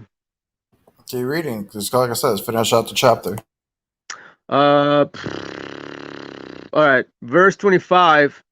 And like unto him was there no king before him. Come on, bro. That turned to the Lord with all his heart and with all his soul and with all his might, according to all the law of the Moses. All right, so Josiah basically turned to the law of Moses, and we know that Moses' law is unrighteous laws as well, and a lot of the Mosaic law is added onto it. There were a lot of stuff that was added onto it by Moses himself, especially the law about having multiple wives. That was added by Moses. Even Christ spoke about that. He said that it wasn't so from the beginning, but it was because his the hard-headed Israelites that wanted to have multiple wives, Moses allowed it and made it into a law. But okay, well, if you guys want to have multiple wives, this is how you're gonna supposed to treat them. This is not a third, blah blah blah blah blah. You guys read it in the Torah. That was a Mosaic law. So Josiah basically turned into the laws of Moses, which we know the laws of Moses. A lot of them are just obviously wrong. Not all of them, but majority of them are. According to all the law of Moses, neither after him arose there any king like him. Now, again, one of the laws of Moses is that when men go to war, you're supposed to what? Kill the parents and the father and the elderly and leave the little girls for yourselves. That's basically what Josiah is saying, that he returned back to these demonized commandments by Moses. Deuteronomy chapter 20, you guys can not run from that. When you have the Israelites going to war and saying, "Oh, look at that booty, look at that woman, bro, like she is fucking fine as hell, yo. I want to get with her." So what happens? These dudes in their lust for blood and lust sexual depravity because of their god Asmodeus, one of the archons and gods of this world. Bro, our people follow all this stuff. So Josiah basically is admitting that he's now following the Mosaic law, which I know the Mosaic law is completely off according to the false gods. I don't know, man. It goes back to the same thing. To me, it goes back to the same idea, because now it's saying according to all the law of Moses, verse 25, right there in the last verse, according to all the law of Moses, neither after him arose there any like him. So he was following the Mosaic law, and the Mosaic law has all these laws. The rape doctrine is the Mosaic law, everybody. I want everybody to understand that Josiah, you guys are reading of Josiah, one of the kings of Judah, turning back to these ideologies of these false gods, following the law of Moses, which says that, hey, if your daughter is raped, well, just pay some money, bro. It's cool, bro. Just pay some money to the parents. I mean, after you just traumatized my daughter, and she got traumatized for life, so go ahead, marry her, make her happy. That's basically what Josiah is subscribing to. I could go on and on and on and go into the other laws that are completely off as well, and the wrong judgments that have gone through by these gods and following the Mosaic law. Now, I'm not saying that the Mosaic law is demonic. I'm saying that certain aspects within the Mosaic law are, especially the rape thing, especially among all the dictatorship ideologies within these laws that have nothing to do with life itself, but it has to do with bloodshed and genocide. Just like Josiah just did, committed genocide in the altar. Unto what God? And for what deed? Because magic, witchcraft works like that. You offer up life for a life. That's basically dark magic. Josiah was just doing that. Doing the rituals of necromancy. That's what it's called. It's called necromancy, bro. He was dealing with life and death, which is not given to you to do so if you're not one of the sons of light. But you guys are following the Mosaic law just like Josiah. But let's continue reading though. Verse 26, notwithstanding the Lord turned not from the fierceness of his great wrath, wherewith his anger was kindled against Judah, because of all the provocations that Manasseh had provoked him withal. Wait a minute. But I thought Yahweh did good and evil, though. Like, he did the good and evil. So why is he complaining that the Israelites went off and the kings of Judah went off if he's the one that made them go off? Like, I created good and evil. Like, what? What? So you're like going in a circle. You're trapped all the time. Whether you do good, it's bad for Yahweh. If you do bad, it's still bad for Yahweh. So he's going to give you more bad so that you can try to do good even though you do bad because bro, see? It's like a fucking cycle of reincarnation that never ends. And you guys still believe that shit, that garbage, like the Mosaic law. Again, we can go into the Mosaic law and show you all these commandments that have nothing to do with life and righteousness and justice and love thy neighbor as you love thyself, right? You guys want to talk about all this mysterious shit, like all this mystery and temple knowledge and all this other stuff, but where's the love of thy neighbor as thyself, bro? That's it. Josiah wants to go back to the Mosaic law. He went to the Mosaic law, and we know with the Mosaic law it's not righteous. But anyways, verse 27, and the Lord said, I will remove Judah also out of my sight, as I have removed Israel, and I will cast off this city, Jerusalem, which I have chosen, and the house of which I said, my name shall be there, even though according to the Gnostics, Jerusalem, the city of Zion, is basically where all the archons are dwelling at this moment. It's been like that since the beginning. The whole Mesopotamia area, Sumerian civilizations, Iraq, and all the way down, that was all the domain of these gods way back in ancient times. But, I sound crazy when I say it. When other people say it, it's like you guys, try to give it a little credibility. But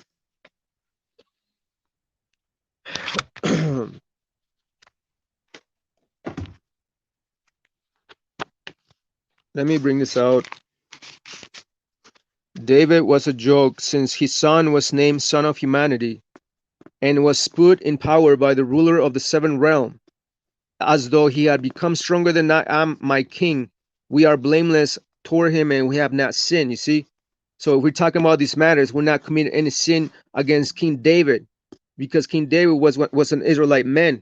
So we're not bearing false witness against King David.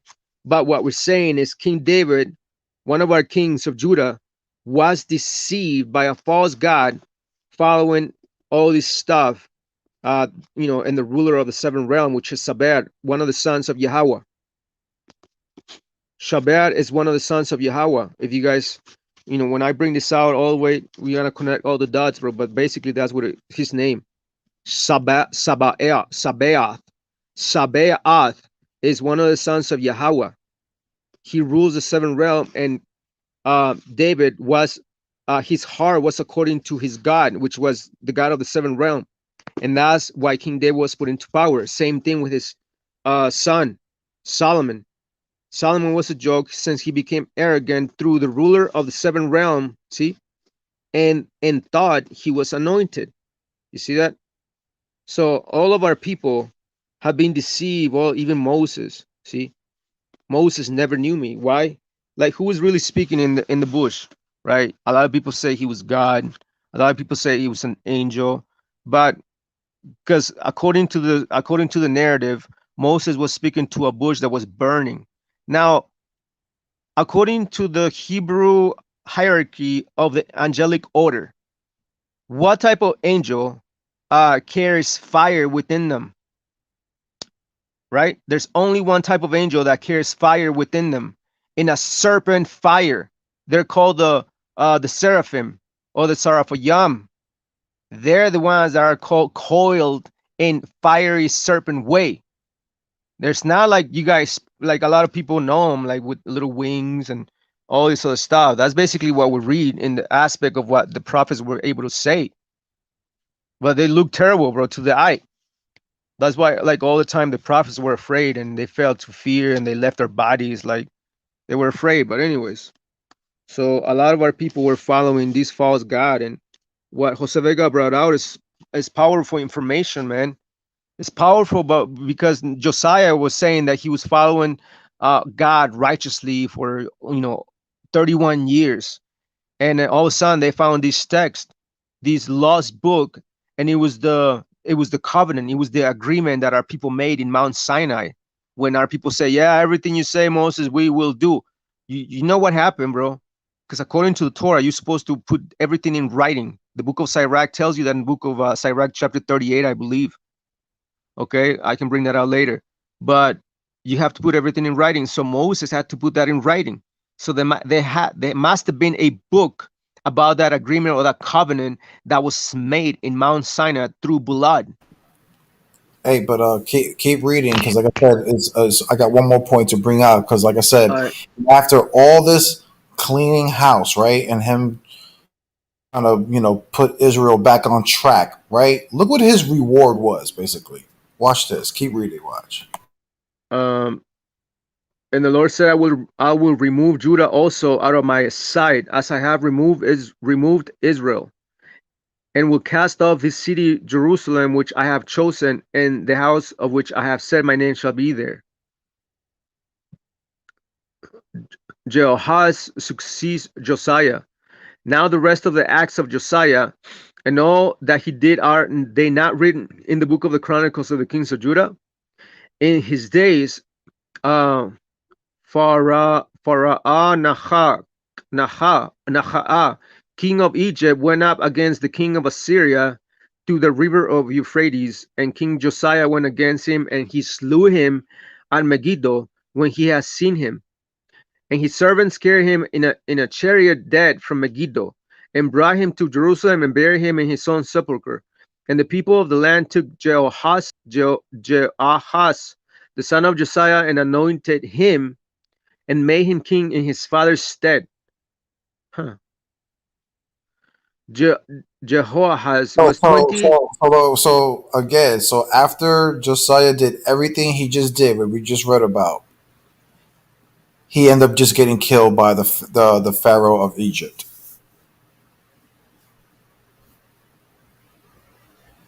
Yeah, go figure, bro. That's crazy. How Yahweh see? So why did it so called this one God or Yahweh protect Josiah and deliver the Egyptian into his hand if he was walking in righteousness? Now, people remember back to verse 2, right? He was doing everything right in the sight of the Lord, right? So again, just like remember when Shamar was just saying, it don't matter if you do good or bad, you still get Yahweh still this guy is still gonna fuck with you. Still gonna get your ass, bro. Here's a perfect example of it right here. We have somebody that did righteousness, did good. And you know what? Yahweh still let his enemies slew him in battle. Bro, but wait a minute, Jose Vega. Didn't we read in the very, very beginning the saying that Josiah was doing like greatness in the sight of the Lord, like he was Quadash, set apart, and all this other stuff in the very beginning, way before he even found the book. like the writer is letting you know that Josiah was doing all these righteousness before he even found the book, bro. And then later he found the book and started doing all the type But of how? Wait, righteousness. wait, wait, but is idol worship it? But is idol worship righteousness, Shamar? No, no, but I'm saying that, no, no, I'm not saying that it's righteousness. No, no, My no, no, no, point no. is, I'm saying no, no. I'm saying according to what you just said, though, is no, idol of course worship. not. No, but Okay, wait, wait, no, wait, wait. But what was Josiah doing for the first 18 years of his life? I mean, 18 exactly. That's reigns of exactly what that's he was what. But idol that's worshiping. I know, bro. I know. I'm not saying that he wasn't. Okay, don't get me wrong. Don't put words in my mouth. I wasn't saying that. My point in saying that, bro, is that he thought that he was doing righteousness. As a matter of fact, what we read in the book, it literally says that and Josiah was doing that which was right in front of the eyes of the Lord. So according to the writer himself, he's confessing that whatever Josiah was doing was righteous in the sight of the Lord, right? Just like his father, King David, just like his father, like his forefathers, and so on and so forth. So everybody was doing righteousness according to them. And this is basically my point, that a lot of people were following false gods way back in the day. Everybody, including Josiah, even after he found the book, this so-called covenant of agreement that our people made with Yaldabaoth. That's the whole point right there. Because prior to that, our people were following all the gods before that were not Yahweh. So then later on, the Israelites made an agreement, and Moses did that agreement with blood. Sprinkle blood on people's faces, be like, "Oh, you guys agree? Yeah, sprinkle blood on your face." So is that how you make an agreement? And why do you use blood to seal that agreement, bro? What is that all about? But you guys think that this is righteousness. Whether Josiah was off prior to he found the book, and Josiah was off even after he found the book. That's the whole point. Whether or not you guys want to subscribe to the first idea that Josiah was doing righteousness in the eyes of the Lord according to the book and your Torah, or whether you want to subscribe to the second ideology in which Josiah finds a book, a hidden book, a lost book that is a book of the covenant or the book of agreement. And that book of agreement was that the bloodshed and genocide that started. That's why Josiah began to kill him, just like his God and the father that people follow before. All of it, sacrifices, human sacrifices, Hamas and all these other gods, but all the same shit. Yahweh, same shit, bro. But you guys ever want to point it in righteousness? It's not righteousness, bro. To take someone's life that is innocent, yo. Josiah was off prior to he even found the book, and Josiah was off after he found the book. That's period, bro. That's the whole point. Rey de la Vega, how do we break free from this shit covenant? The way I did it is you write it down. You write down your agreement as far as how you want to disconnect from these agreement that our people made way back in ancient times. I write it down as you name.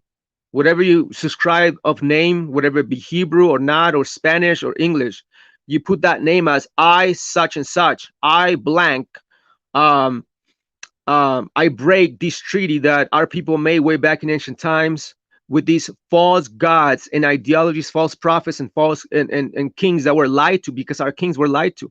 Josiah was lied to, King Solomon, King David, everybody else was lied to. Our prophets were lied to and deceived by the spirit of deception. Just like Yahweh, there's no truth in him, just like there's no truth in his sons and daughters on this planet. Ishtar, Hamash, Baal, however you guys want to call them, Nin Herzog, all of them, they're all the same, bro. They have different names throughout the ages because people die and go. So now they have to change their shit, change their names, change their approach to civilizations, and civilize the nations. And that's what happens. It's like it's a whole indoctrination that's been taking place for thousands of years until now. So whatever Josiah was subscribing to in the past was off, and whatever Josiah was subscribing to in the future when he found the book afterwards, because that was the agreement that Moses made, our people made back in ancient times. And now Josiah just revived that ideology once again. And that's why he had to sacrifice in order to appease and make that another agreement. Like, okay, well, the agreement has been revived. Let me shed some blood. And he killed the Levites, his own people, brothers and sisters. But you guys want to subscribe to this bullshit? The law of Moses? Okay. Yeah, so the way you guys break this covenant is by writing it down. You write it down. I do not subscribe to these ideologies. I am a free soul that came to this planet to experience this existence and learn and help the sons of light to awaken from the slumber and all these little things that people follow, and then put your name down, date it, burn it. That's it. Because the act of burning is the word burn, or the ash in the Hebrew is asha. Asha. Ash means to destroy. So when you burn a covenant or an agreement in fire, you destroy it.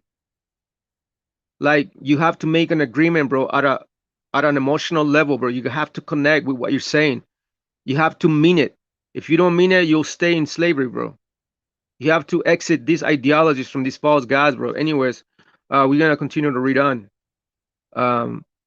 Verse 30.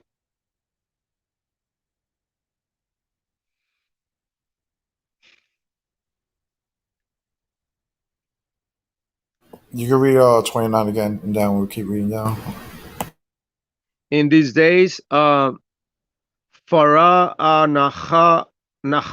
king of Egypt, went up against the king of Assyria to the river Euphrates, and King Josiah went against him, and he slew him at Megiddo when he had seen him.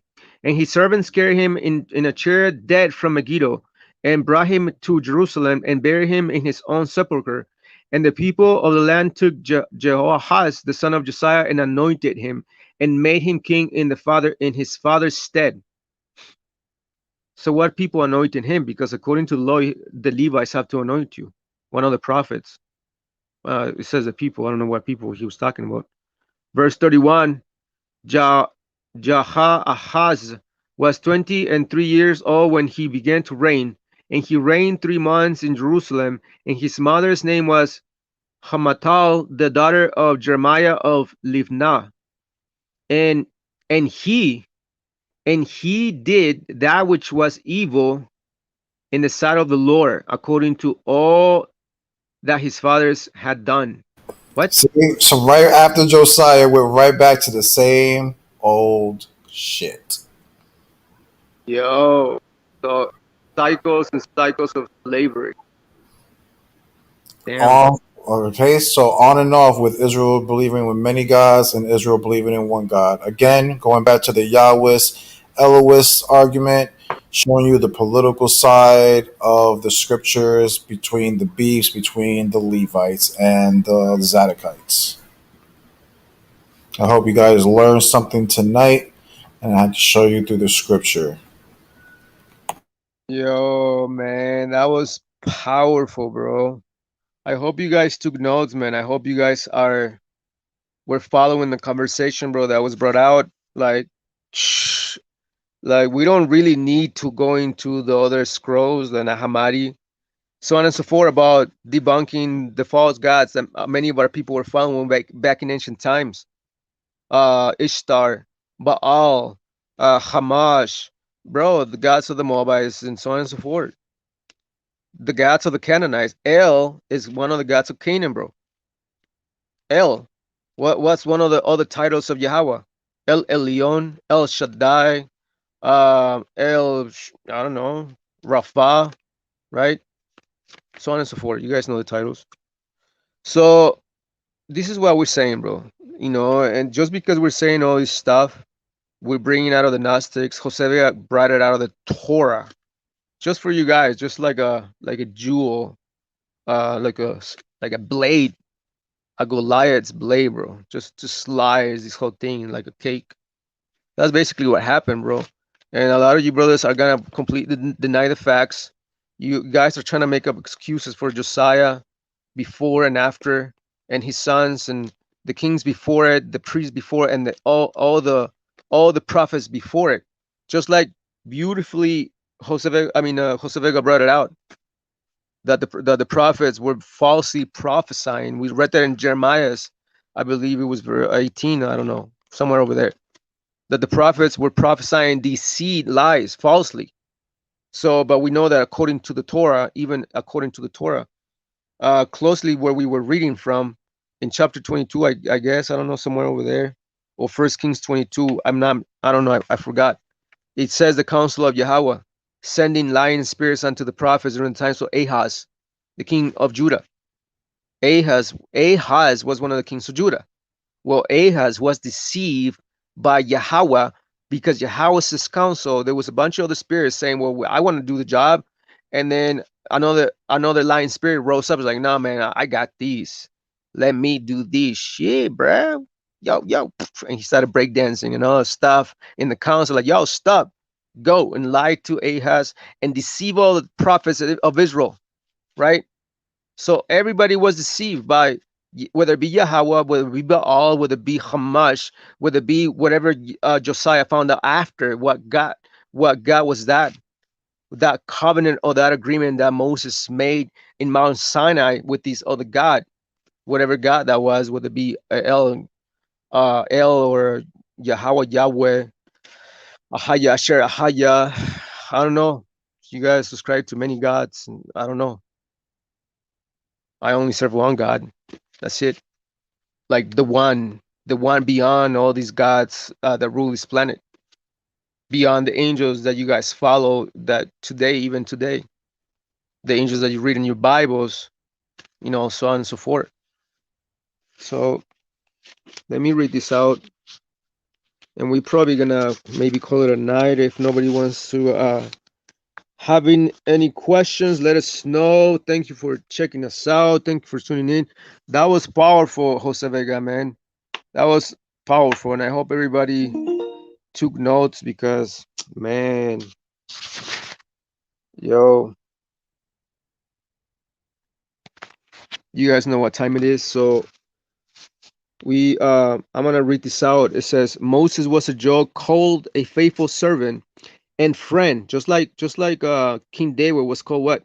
A man after the heart of Yahweh, right? And Moses was called a friend of these other God too, or whatever, Yahweh, I don't know. The testimony about him was wrong, see? Since he never knew me, see, so he really didn't even meet the Most High, the creator of all things, bro. The one. The Gnostics call him the one. Or he's called by other also titles, but he has no name. As a matter of fact, let me show you this transcript of God, the Father, according to the Gnostics, bro. I'm gonna show you just to give you an understanding what they really believe about the Father. I'm gonna show you, bro. It's beautiful. There it is, right there. It says the one who is. This is page 288. It says, Matthew said to him, meaning to Christ, Master or teacher, no one can find truth except through you. Teach us the truth. The Savior said, the one who is. You see that? The one who is. It's the divine one right there. The Savior said, the one who is ineffable. From the foundation of the world until now, no power, no authority. See the archons right there. No power. All these other cosmic powers, bro. Power and authorities. They're entities in reality. No power, no authority, no creature, no nature has known the one who is. You see that? Even Moses. Moses didn't even meet the one, Yahweh. That's not the one. Yahweh is not the one, bro. Yahweh is a lower God. A low vibrating God, even his sons and daughters that rule this planet. That's the whole thing. This is why the archons hate us and persecute us throughout the ages. Because we're telling you this truth, bro. From the foundation of the world until now, no power, no authority, no creature, no nature has known the one who is. Only the one who is, and anyone to whom this one wishes to give revelation through the emissary. From the first light, knows the one who is. Henceforth, I am the great Savior. See, who is the emissary of that realm? Christ. Christ comes from this realm of the one, not from Yahweh. Comes from this realm, bro. Beyond the 12th dimension. The one who is immortal and eternal, and being eternal is without birth. For whoever is born will die, unconceived, without beginning. For whoever has a beginning has an end, undominated, without a name. This is why when you guys read the whole thing about the Alpha and Omega, you see, The whole thing about Alpha and Omega, bro, that's earthly. That's like earthly, like that's earthly. It has nothing to do with the actual divinity of the higher realms. Okay, Christ was from the higher realms. That's basically the whole point. Um, Unconceived without a beginning. For whoever has a beginning has an end, undominated without a name. See? Undominated without a name. For whoever has a name has been made by another, unnameable with no human form. See? Supposedly, a lot of our people saw the back of Yahweh and the head of Yahweh in the Ancient of Days. Uh, in the Ancient of Days was sitting down in a throne and all sort of stuff, bro. Like the whole idea of the Ancient of Days being described in the scriptures, it goes against Torah. It goes against Torah itself, because it says that you should not have graven images. Yet we have graven images in the description of the Ancient of Days in the book of Daniel. It's literally describing a graven image, a Ancient of Days sitting down on a throne. That's a figure crafted in the image of humanity. Now we're reading it in the scriptures as what? To describe what? See? See how everything's just off? But for whoever has a name has been made by another, unnameable with no human form. You see? For whoever has a human form has been made by another. The one who is has an appearance of its own, not like anything you have seen and received. You see? The things that you read in your Bibles, like, oh, the Ancient of Days sat down, he had gray hair, and was shining like the light and all sort of stuff, bro. Right? That's basically what people subscribe to until this very day. But this is what the Hebrew Gnostics believe. It says the one who is has an appearance of its own, not like anything you have seen and received, but an alien appearance that surpasses everything. You see that?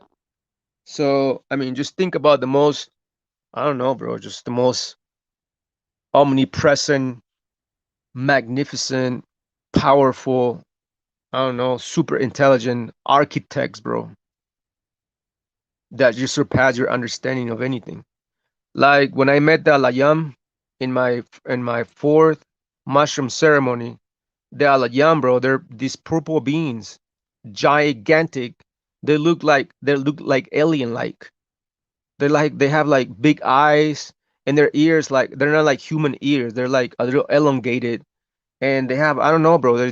To me, when I looked at them, when I met them, and I having conversation with them, and they took me to their ship. I went into their ship, bro, and I told you guys a story. I was able to travel to 12 dimensions, bro, and I saw the cosmos, the other dimensions with worlds, bro. I saw like the other civilizations were right there. Like this universe is teeming with life. Like we don't know anything, bro. Like anything we know about life and existence in the cosmos, astronomy, and all sort of stuff, we don't know anything. Okay, let's just put it that way. So when I was in this realm, I met Alayam. These dudes, bro, they're gigantic. Like we're talking about 30. I don't know, bro. To me, they were like 30 feet, and they were like they had like, I don't know, abilities, bro. They we can communicate with the mind, or we can talk with the voice, and it was, bro, like it felt, it's, man, I can't describe it. It's hard for me to utter the things I see. And one of the things that they told me is something that I want to share with someone close, like Jose Vega. One of these days, bro, I gotta share this information that they told me to share, and I cannot share with anybody else, but with people that I really have grown close to, especially in this mission, bro. But one of these days I'm gonna talk about that. But anyways, that's basically the one, bro, right there. That's the Father, the one who has an appearance of its own, not like anything that you have seen and received, but an alien appearance that surpasses everything. You see, so you can't even fathom like the Father of Christ, basically.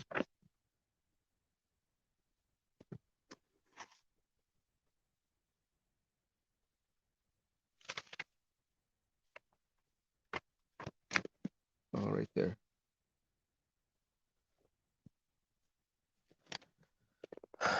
We're almost done. We're almost done. I don't know. I'm gonna bring this out probably.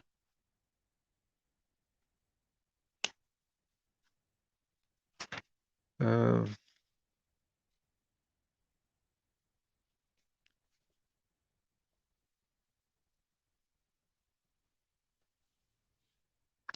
all right, man. I'm gonna show you this real quick, bro. This is what's gonna happen, bro, when all this is over, bro. Because we're still exposing these lies, we're still exposing this deception, and the things that Josega brought out was powerful, and I hope it marinates in people's minds.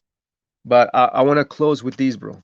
It's called the end of the age, and this end of the age, bro, is this age that you guys are part of right now.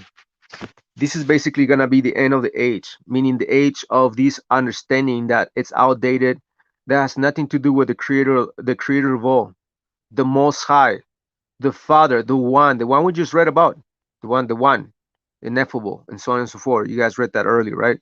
So that's what I'm talking about. Uh so the end of the old age is that, bro, the old understanding. Why? Because we're now in this new age. We are entering into this other dimension in which we're understanding other aspects of life, creation, God's, even your own self. A lot of people are tapping into their own powers, bro. Now you guys think I'm crazy. Well, Christ, according to the words of Christ, Christ said, um the deeds that I do, you will be able to do it even greater than I, because I go back to the Father, right? So what was he saying? Why was he saying that the disciples had the same abilities or even surpass the abilities that Christ had? Now you guys know that Christ was resurrecting the death. Christ was giving blind to the sight. Uh, Christ was healing the lepers. This and that and the third. He was even liberating the souls of mankind. Uh, you know, uh, casting out demons. This and that and the third, bro. So when he said, "You guys will be able to do all these deeds that I did, even greater than I, because I go back to the Father." So my point in bringing this out is that you guys have to get to know yourselves and get to know your own abilities, bro. A lot of our people have healing abilities with energy. A lot of our people have abilities with the mind. A lot of people can read. Like Christ has psychic powers and psychic abilities, bro. I brought a class out. You guys cannot debunk me on that. Anything that I'm speaking about is biblical, is biblically proved, verse by verse. Okay, so Christ, bro, he was a healer, he was a medicine man, he was a shaman, he was all these names, bro. And that's basically the journey of us, to learn how to exercise the power within us in order to better humanity, in order to better yourselves. First and foremost becomes us. We are the target first and foremost. In order to elevate ourselves, we are that target. We have to uh, look within, bro. Seek the kingdom, right? Knock, knock on the door. Seek and you will find. Knock and the door will be open. If you guys don't seek, if you guys don't knock, bro, like how you even gonna get information? You guys hate the ancient Watchman because we're bringing all this out. But if you are really seeking, you will able to hear both matters, the great and the small. That's a righteous judgment. But brothers don't want to do that. Instead, you guys want to judge and just judge incorrectly or unrighteously, just like your forefathers have done, just like the kings of Judah have done by following all these gods, including Josiah, even after he of the law of Moses, supposedly. So, Barrow. Yeah, I mean, according to the, I did a crystal teaching on that about the 12 crystals of Aaron. Aaron had 12 crystals on his chest in the pectoral. What would they call it? What would they call it? The ephod. The ephod had 12 crystals. Well, those 12 crystals were emanating a frequency all together. And according to the Apocrypha, that vibration emitted some sort of power that cast away these demons from the nation of Israel during the times of I forgot what was the timeline, but literally Aaron expelled demons with crystals from his chest. I brought that information up. If you guys are interested, go watch that class. But yeah, I believe there's a lot of stuff that we have to learn, and we need to stop looking at yourselves as divine beings, bro. If you guys claim to be the sons of God, Well, to be a son of God, that means that you come from like the source. You come from source, the pleroma, father and mother, out there somewhere in another dimension. I don't know where you're from. Everybody's from different places. Yeah, we're all from the source, but everybody's from different places. Kind of like cities. Like everybody's from a different city. I don't know what city you guys are from over there in all the cosmos. I don't know, bro. I know it sounds crazy, right? But this is the matter of the whole thing. You guys claim to be the sons of light and the children of God. If you guys are that, then you also must learn that if you are a children of God, that makes you a divine being within. This is what Christ was saying, that the kingdom of God is within you. Okay? The power of the king and the queen is within you. Because a kingdom is made up of what? A king and a queen. And then, his cabinet of counselors and his prophet, his best friend, what else? A wife, children, what else? Right? That's basically what the kingdom is about. And then after that, you got an army. So when Christ said that the kingdom is within you, bro, there's an arsenal of power laying down within all of us, bro. That's basically what Christ was saying. There's unlimited potential within ourselves. It's just that we have grown accustomed to these blindfold that is in our people's eyes right now. And this is why people can't see and cannot remember who they are. But anyways, we're gonna close with this. This is called The End of the Age, page 220 in the Nag Hammadi, right there. It says, before the end of the age, this whole region will shake with loud thunder. Hold on.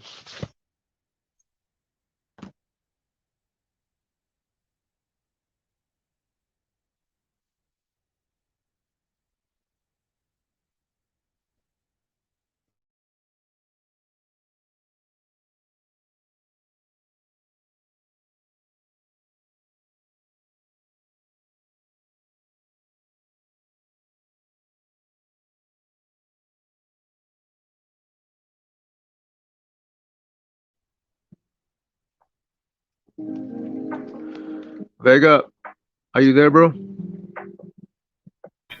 Yeah. Are you do you want to bring something else? Anything else would like to bring out before we close out? I don't know. I was going to see if you want to drop the link, see if anybody had questions where we brought out. Oh, okay. If not, then I was probably going to play that quick video. Remember, I was telling you about Northern Kingdom when he talked to the people from the American. Oh, right. Yeah. Well, we could probably say that Right. for Monday night. I don't know. We could probably Yeah, say let's that do one. Monday night, bro. Because we can always bring all this stuff out. There's just a lot of stuff that we can bring out, bro. Just a lot. Yeah. But the link is in the chat room right now for everybody that wants to would like to come on the show and talk to us, give us your thoughts on what Jose Vega brought out.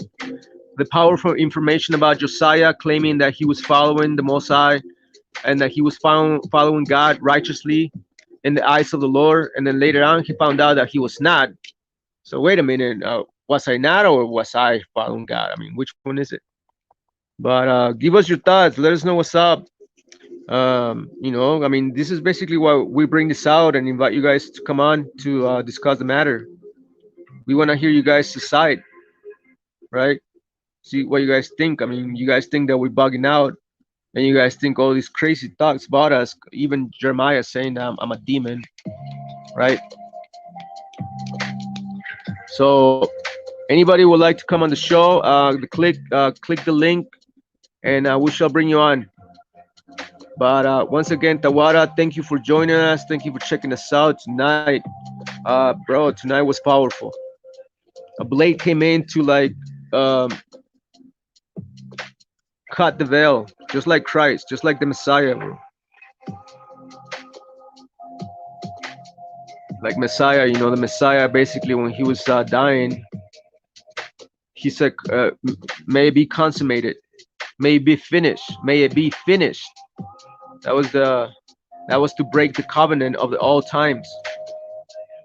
So, if you guys want to understand it from that perspective, that's basically what he was saying, because now people have access to the throne, because according to the law, only the high priest had access to the holy of holies. So when Christ died, he said, "Consummated be." It says that the veil of the temple ripped in two parts, meaning what? Meaning now that everybody has access to the Father. That you guys don't need a priest to sacrifice your animal, to sacrifice this none and third, and to learn the temple of man and the temple of knowledge. When you guys are your temple, you know your own temple. You don't need nobody telling you how your temple works. You know how your temple works. You know how your mind works. You know how your biology works. Okay? So you guys rule your own minds. You guys are your own priest. You guys are your own high priest and high priestesses of your own house and your temple and your mind. That's the whole matter. That's the end of the matter. But you have all these false gods, basically these angels teaching us about temples, about sacrifices and oblations, and killing the people that doesn't agree with you. Oh, kill them. It don't matter. They're your people. Kill them. Like, yo, that's a demon right there. I don't subscribe to that. I already unsubscribed. I already destroy, and I already cut the ties with the agreement that my ancestors did with this God way back in ancient times, bro. I broke that agreement a while ago. And if you guys are ready to, like be born again, bro, yo, that's really up to you. I'm not here to tell you what to do with your life. You guys are your own high priest and your high priestesses of your own temple. But the information that the trumpets have to be sounded on top of the mountains of Israel. Period. And every time we bring this out, we're literally sounding out the trumpets. That's it. Whether you hear it or not, whether you wanna forbear it, listen to it, dismiss the information, call us demons, bug outs, agents and whatnot, that's up to you guys, bro. You guys now are going to be the things that you guys are listening that we bring out. That's what's gonna judge you guys later on, because that's your witness, bro. Because you were here, you passed through, and you heard it. Now you guys don't have an excuse. Now you heard it. Anybody that would like to come on, let me know. Again, the link is right there. If anybody would like to come on the panel.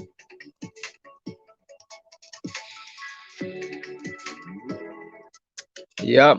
Well, exactly. So basically, what Christ was saying when he said like that the righteousness of the Pharisees was basically like to the level of like almost being holy, but the level that the Pharisees were at, they were all carnal with it, like the Shabbat and the feast days and your tassels and your fringes, and they were all like that, bro.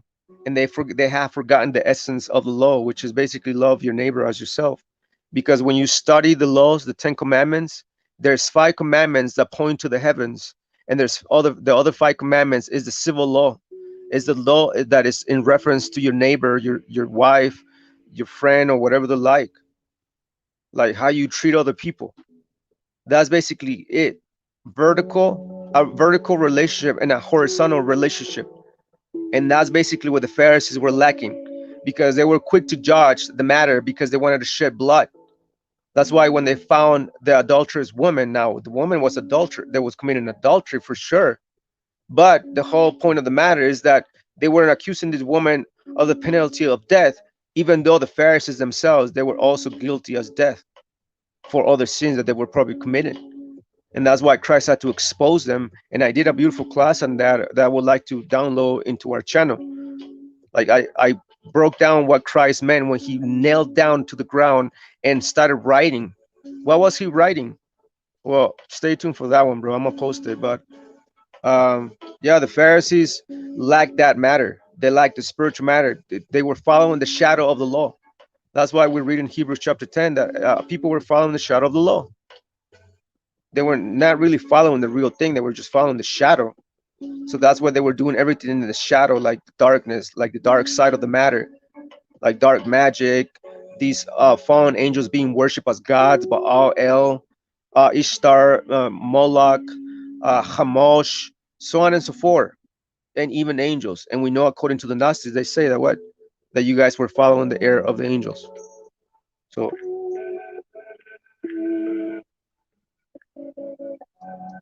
Exactly, bro. The Pharisees were blind. That's exactly true. The Pharisees were blind, and that's why Christ said, "Let the dead bury their dead."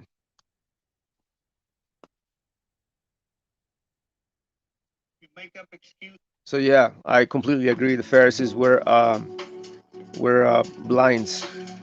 They were following their god, the devil, the god of this world, basically. Okay, that's the whole thing, and that's why you guys cannot get over that.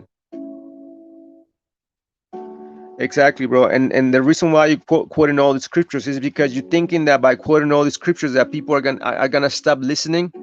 All you're doing is being another gatekeeper as well.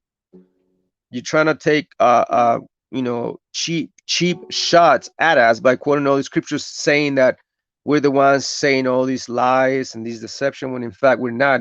We just proved it out of the Torah, bro, that Josiah thought, and many people are teaching that all the kings of Israel were following the commandments and the God of Israel. The God of Israel, yeah, man, righteousness, and oh yeah, Yahweh, and but our Lord, so on and so forth. You guys were following all those gods. You guys were following the nonsense. But anyway, so that's basically exactly. You guys think that you're learning, but never come to the knowledge of the truth. Thank you. 2 Timothy 3:7. Exactly. You guys ever learning, right? You guys keep reading your Torah. You guys keep reading this, Bible, so on and so forth, but never able to come to the knowledge of the truth. Okay, that's the whole matter. Cry now, laugh later. That's the whole matter. You guys are continue to learn from your little books, like Ram over there, trying to read about the Gnostics. Oh, the Gnostics were doing these. Yeah, the Gnostics were nasty. They were doing orgies, and they were also doing semen agreements and all this other stuff. Yo, the Gnostics were evil, according to this book and this other book and this other book from these other authors that hate the Gnostics and the Hebrews of our people. Huh? Interesting. Now go ahead and show me in the Nahamadi where it says all that. See, that's exactly what you guys are doing. Ever learning and never able to come to the knowledge of the truth. And this is why you don't have you. This is why you don't wanna click the link. But you guys ever learning, never able to come to the knowledge of the truth, even when the waters are clear as day, bro. The waters are clear as the air. Josega brought out a blade, completely debunking all you crap. Yeah, exactly. That's why you guys hate the Gnostics. That's why you try to say that, oh, all these scriptures trying to take cheap shots at us, bro, with all these scriptures. But anyways, exactly, yeah. So it's the same thing, bro. Same thing what Christ was going through is the same thing we're going through. What are you doing, bro?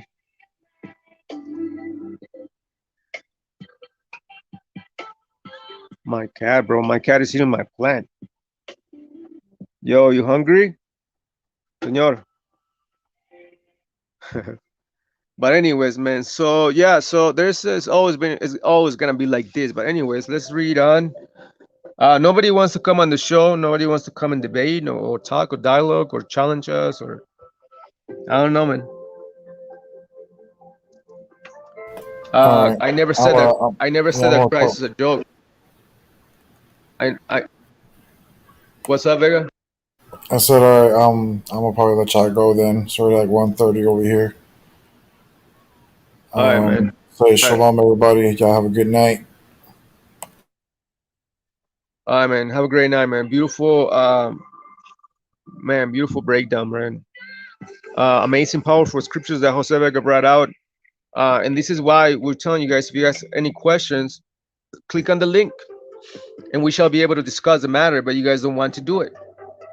And then whenever you guys want to do cheap shots at us, like coming at sideways, like, bro, like just face the matter. But no, where does it say Christ is a joke? I never said Christ was a joke, bro. I never said that. This is literally Christ saying that. Christ was saying that King David, he was saying that King David and all our people were basically following false gods. Check this out. David was a joke since his son was named Son of Humanity and was put in power by the ruler of the seven realm. That's what basically David was following. Solomon was following the same thing.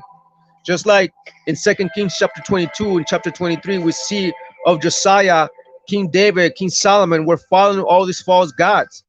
King Moloch, Ishtar, Hamash, so on and so forth, El, Baal, whatever the like.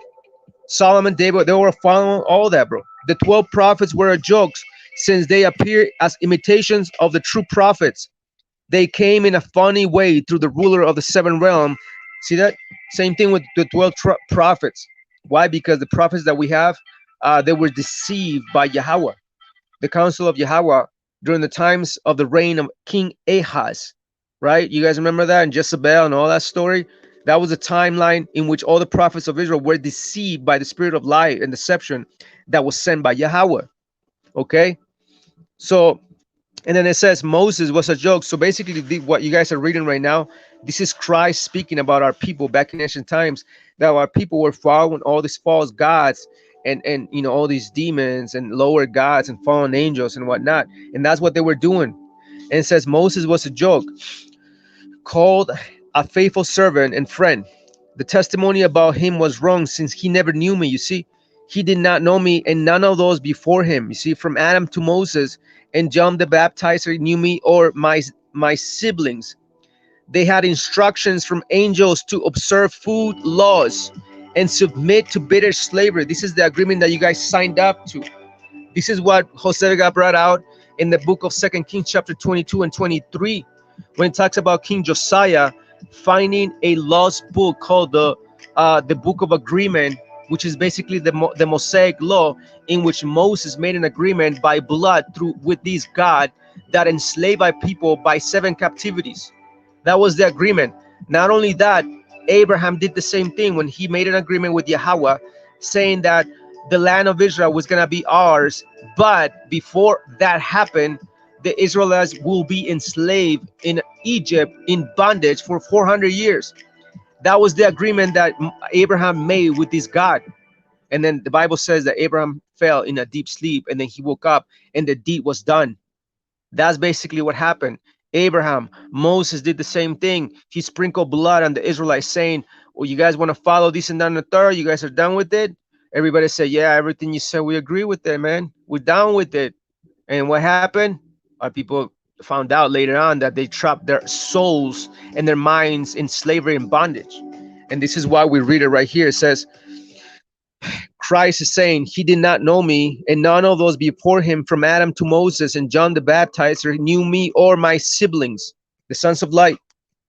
They had instructions from angels. You guys calling yourself Hebrew Israelites, they had instruction from angels to observe food laws and submit to bitter slavery. You guys see that? You guys submitted to 7 captivities. Bitter slavery by when you guys signed up that contract. This is why Josiah found the so-called Lord's book was the agreement that Moses made. And Josiah then went back to the subscription of the Mosaic law to observe food laws and submit to bitter slavery. They never knew the truth, and they never will, because their souls are enslaved, and they can never find a mind with freedom to know until they come to know the Son of Humanity. See? On account of my Father, I was the one the world did not know. And for this reason, it rose up against me and my siblings. You guys, this is why you guys hate us. You guys hate the sons of light, because we are exposing this whole thing. On account of my Father, I was the one the world did not know. And for this reason, it rose up against me and my siblings. But we are blameless toward it, and we have not sinned. You see that? Because we're telling you the truth. You guys think we're telling you hatred and lies. So, no, Christ was never a joke, bro. Yeah.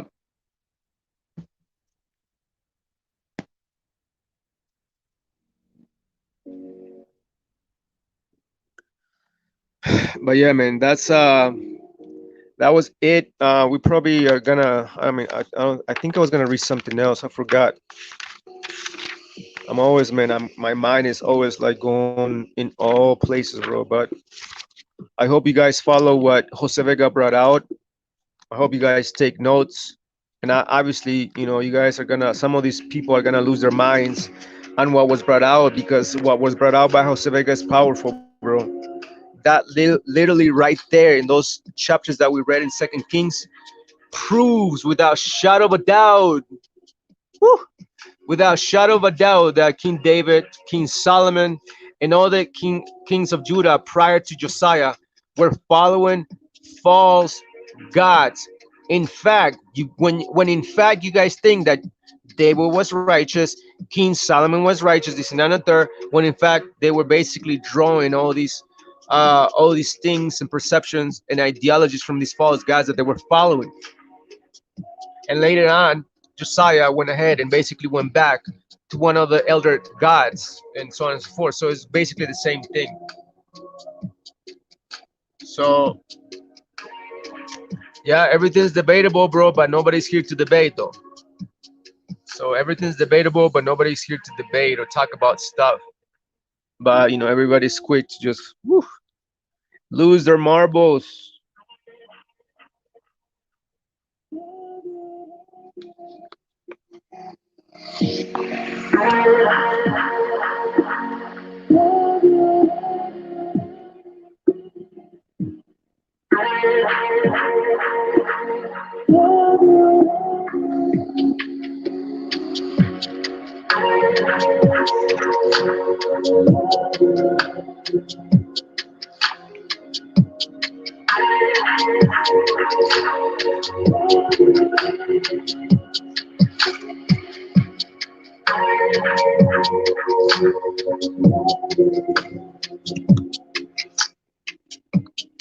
All right, we're gonna end it with this, bro, and then we're gonna call it a night. Thanks for sticking around, Shalom. Thanks for checking us out. We appreciate it a lot.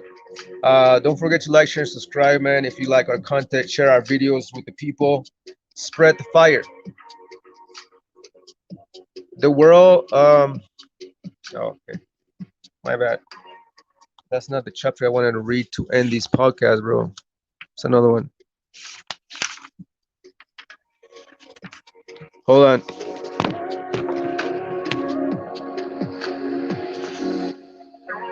Oh, there it is. All right, the end of the age, bro, and we're gonna close with that. It says, before the end of the age, this whole region will shake with loud thunder. The archons will lament because of their fear of death.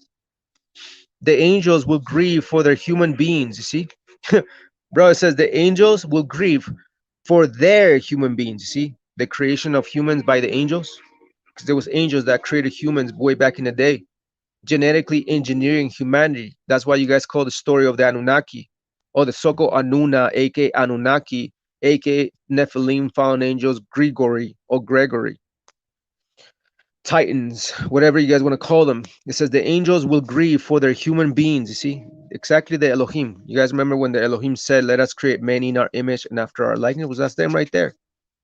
The Elohim are the angels. The angels will grieve for their human beings. The demons will weep over their times and seasons, and their people will mourn and cry on account of their dead. Then the age will come and they will be disturbed. Their king will be drunk from their flaming sword. You see that? Who is their king? The God of this world, the Archon, the king of the Archons. It says, their king will be drunk with their flaming sword.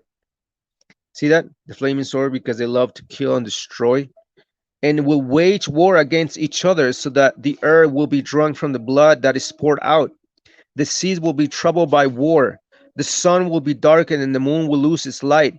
The stars of the sky will abandon their circuits, and loud thunder will roar from a great power above all the powers of chaos, where the firmament of the female is located.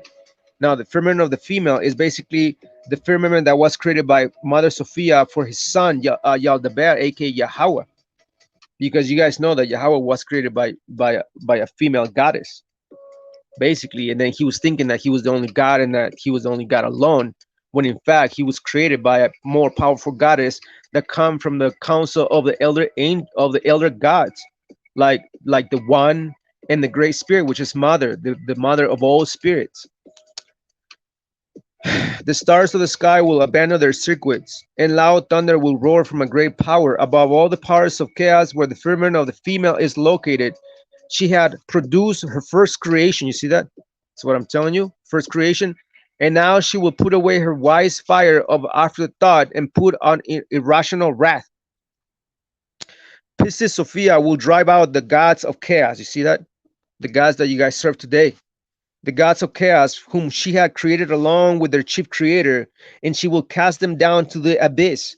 They will be wiped out throughout their own injustice, through their own injustice. You see that?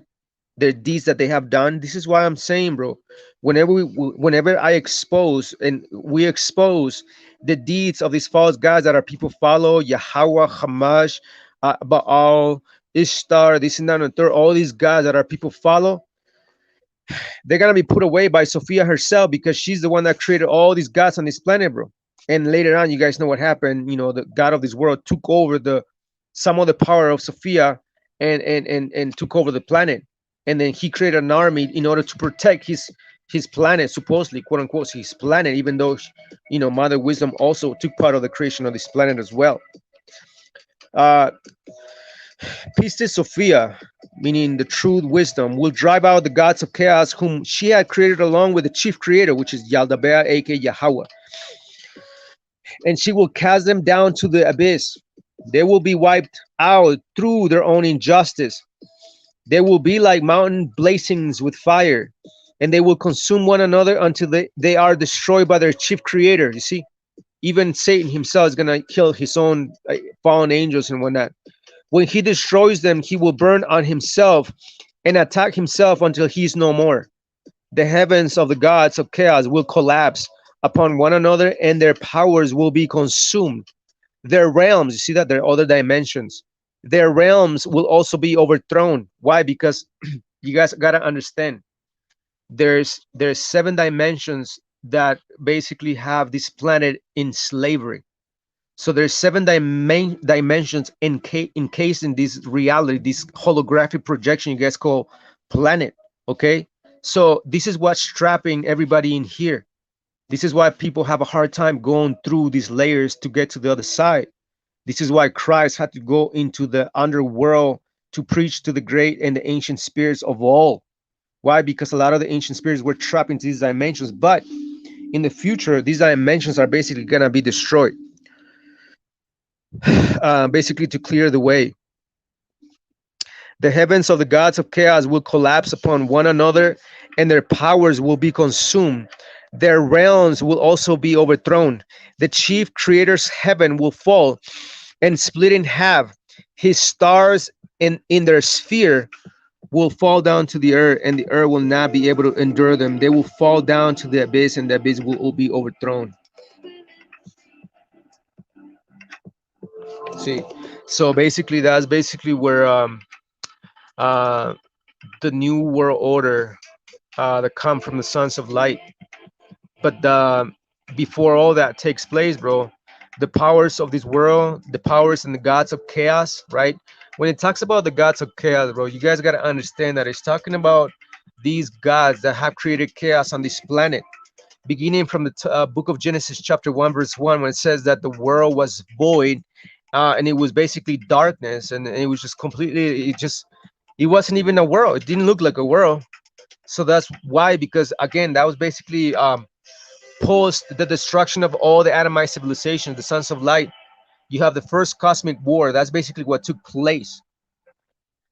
So the gods of chaos are here to destroy, to steal, to kill, to commit murder, and they incite their followers. They're people that follow these gods. Like, you have a lot of these dudes that come on this channel sending threats against us and wishing us to die and this and that and the third. And you know, obviously they already apologized, but people put these vibrations out, not understanding, okay, not understanding that you're going against the sons of light. And when you guys use that type of energy against the sons of light, that energy is going to bounce back to every single one of you. You guys are wishing dead or any other stuff against us, bro. Okay, and it's being visible all the time. You guys can witness it all over the place. Okay, it's not like we're making things up. Like, things really go down, and it's not our doing, it's not our wishes. It's just that you guys are going against something that you guys cannot stop, right? And this is going on all over the world. But the heaven of the gods of chaos will collapse upon one another in the future, bro. And that's basically the reality of stuff. But meanwhile, you guys are on this planet You guys are on this journey to understand who you are from within, whether you are a son of light or son of darkness. Uh,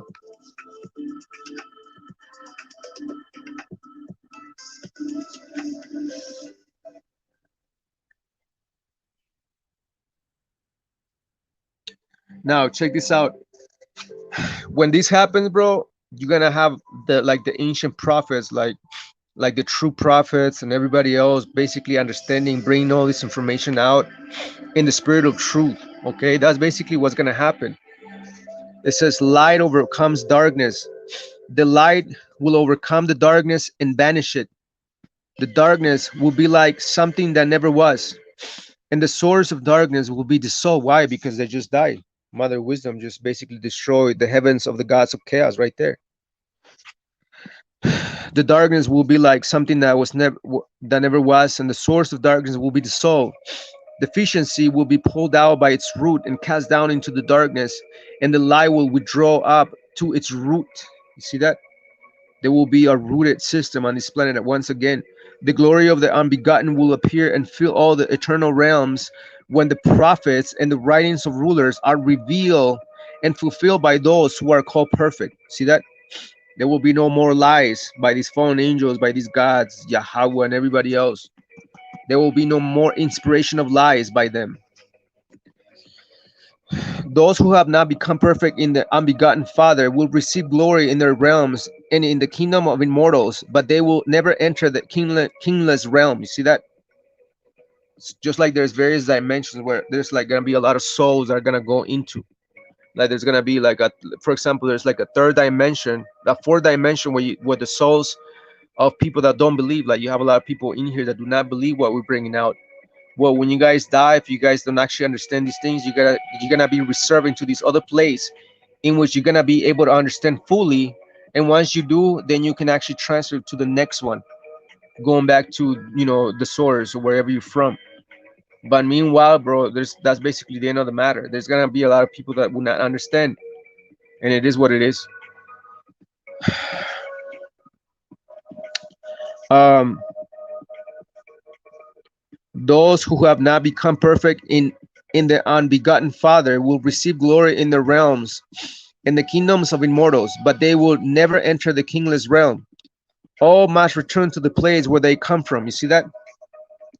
This is a message to the sons of light.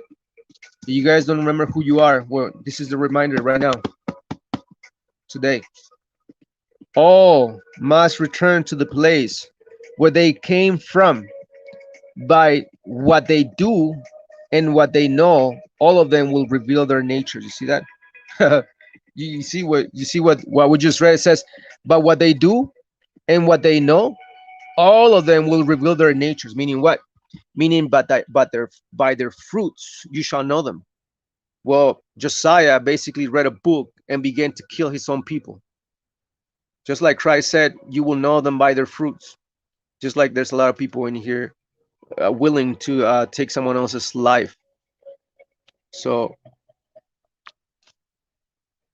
but anyways, man, once again, cry and laugh later. You just, bro, you don't want to talk, you don't want to dialogue. All you want to do is talk all this crap about the scriptures that you actually don't even know what you're talking about, instead of coming in here and talk about stuff like the real stuff. Yeah, wisdom got trapped in hell by a lion-like spirit. Well, that's Yaldabaoth, and she was trapped in the I think she was trapped in the 12th dimension, I believe, and that's basically where Christ went. Christ went through all the dimensions to basically triumph over the archons that were keeping an eye to the gates of each dimensions on this realm. You guys understand? There's 4 realms. And then within each realm, there's 3 branches of dimensional places, okay? And the archons rule this first dimension, right? And so Mother Wisdom, Spirit of Wisdom was trapped. This is what Christ, when he descended to the nether world or the underworld, he went to preach to those spirits, bro, and liberate all the spirits. Yeah, that's true. Yeah, when it talks about the stars, like in the Gnostics, is referring to the demons of lust, especially like the prince of lust, which is Asmodeus, according to the Apocrypha in the book of Tobit. So, Buzz 666.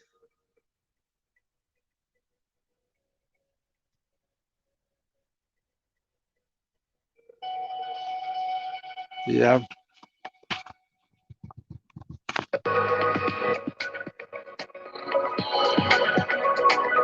All right, man.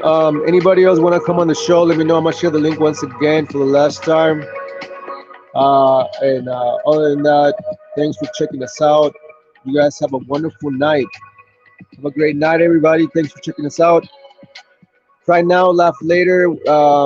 Bro, like I said, man, I don't understand why you guys are always just talking all this craziness on the board when you guys can come and talk to us right now. Like, you guys should treat this like a phone conversation, okay? This is a phone conversation that people are watching, so that people know like what's being said. That way, people do not make up stories like, "Oh, well, Ayash said this and that and the third," when in reality, I never said that. Well, whatever we say, whatever we dialogue, is recorded in here for everybody to hear the matter. Both matters. As a matter of fact, that's true judgment. Well, what you guys are doing is hiding from true judgment because you guys don't want to be exposed in your own arguments live in front of people, in front of the judges, because you guys are like literally people are judging the matter. Everybody comes in here and just watches and listens and they judge the matter. You guys are judging what we're saying. You guys are weighing the matter in your minds like, oh wow, that makes sense.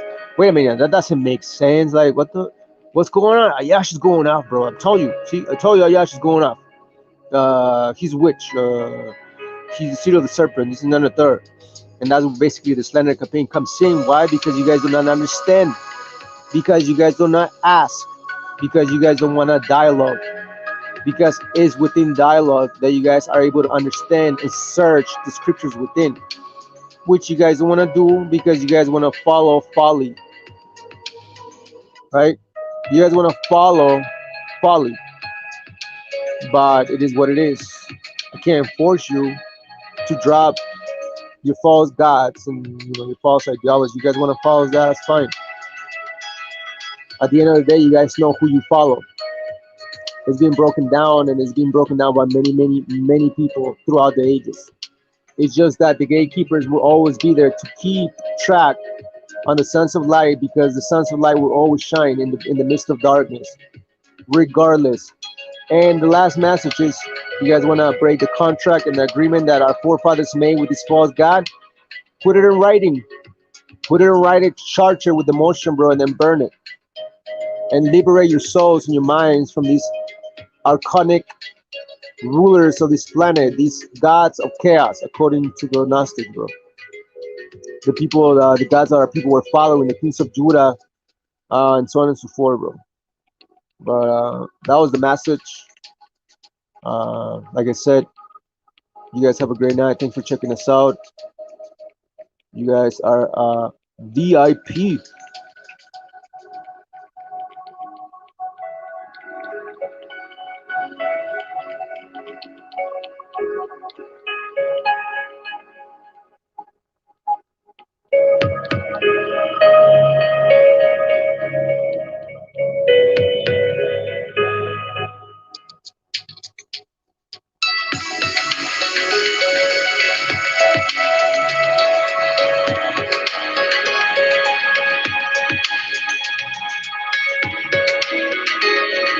You guys have a great night. We'll see you on most likely Monday Night Smoke. Maybe. I don't know. We shall see, man. Other than that, anybody that wants to come and teach or whatever, let me know ahead of time. Once again, hopefully you guys understood what Jose Vega brought out. It was all powerful. Have a great night. Shalom.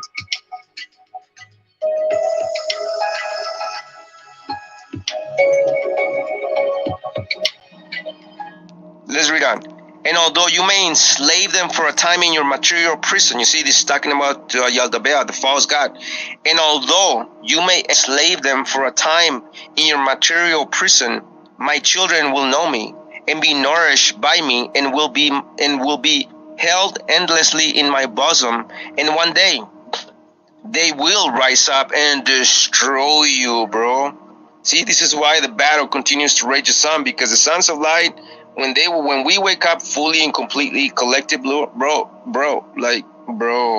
it's gonna be ugly. Anyways,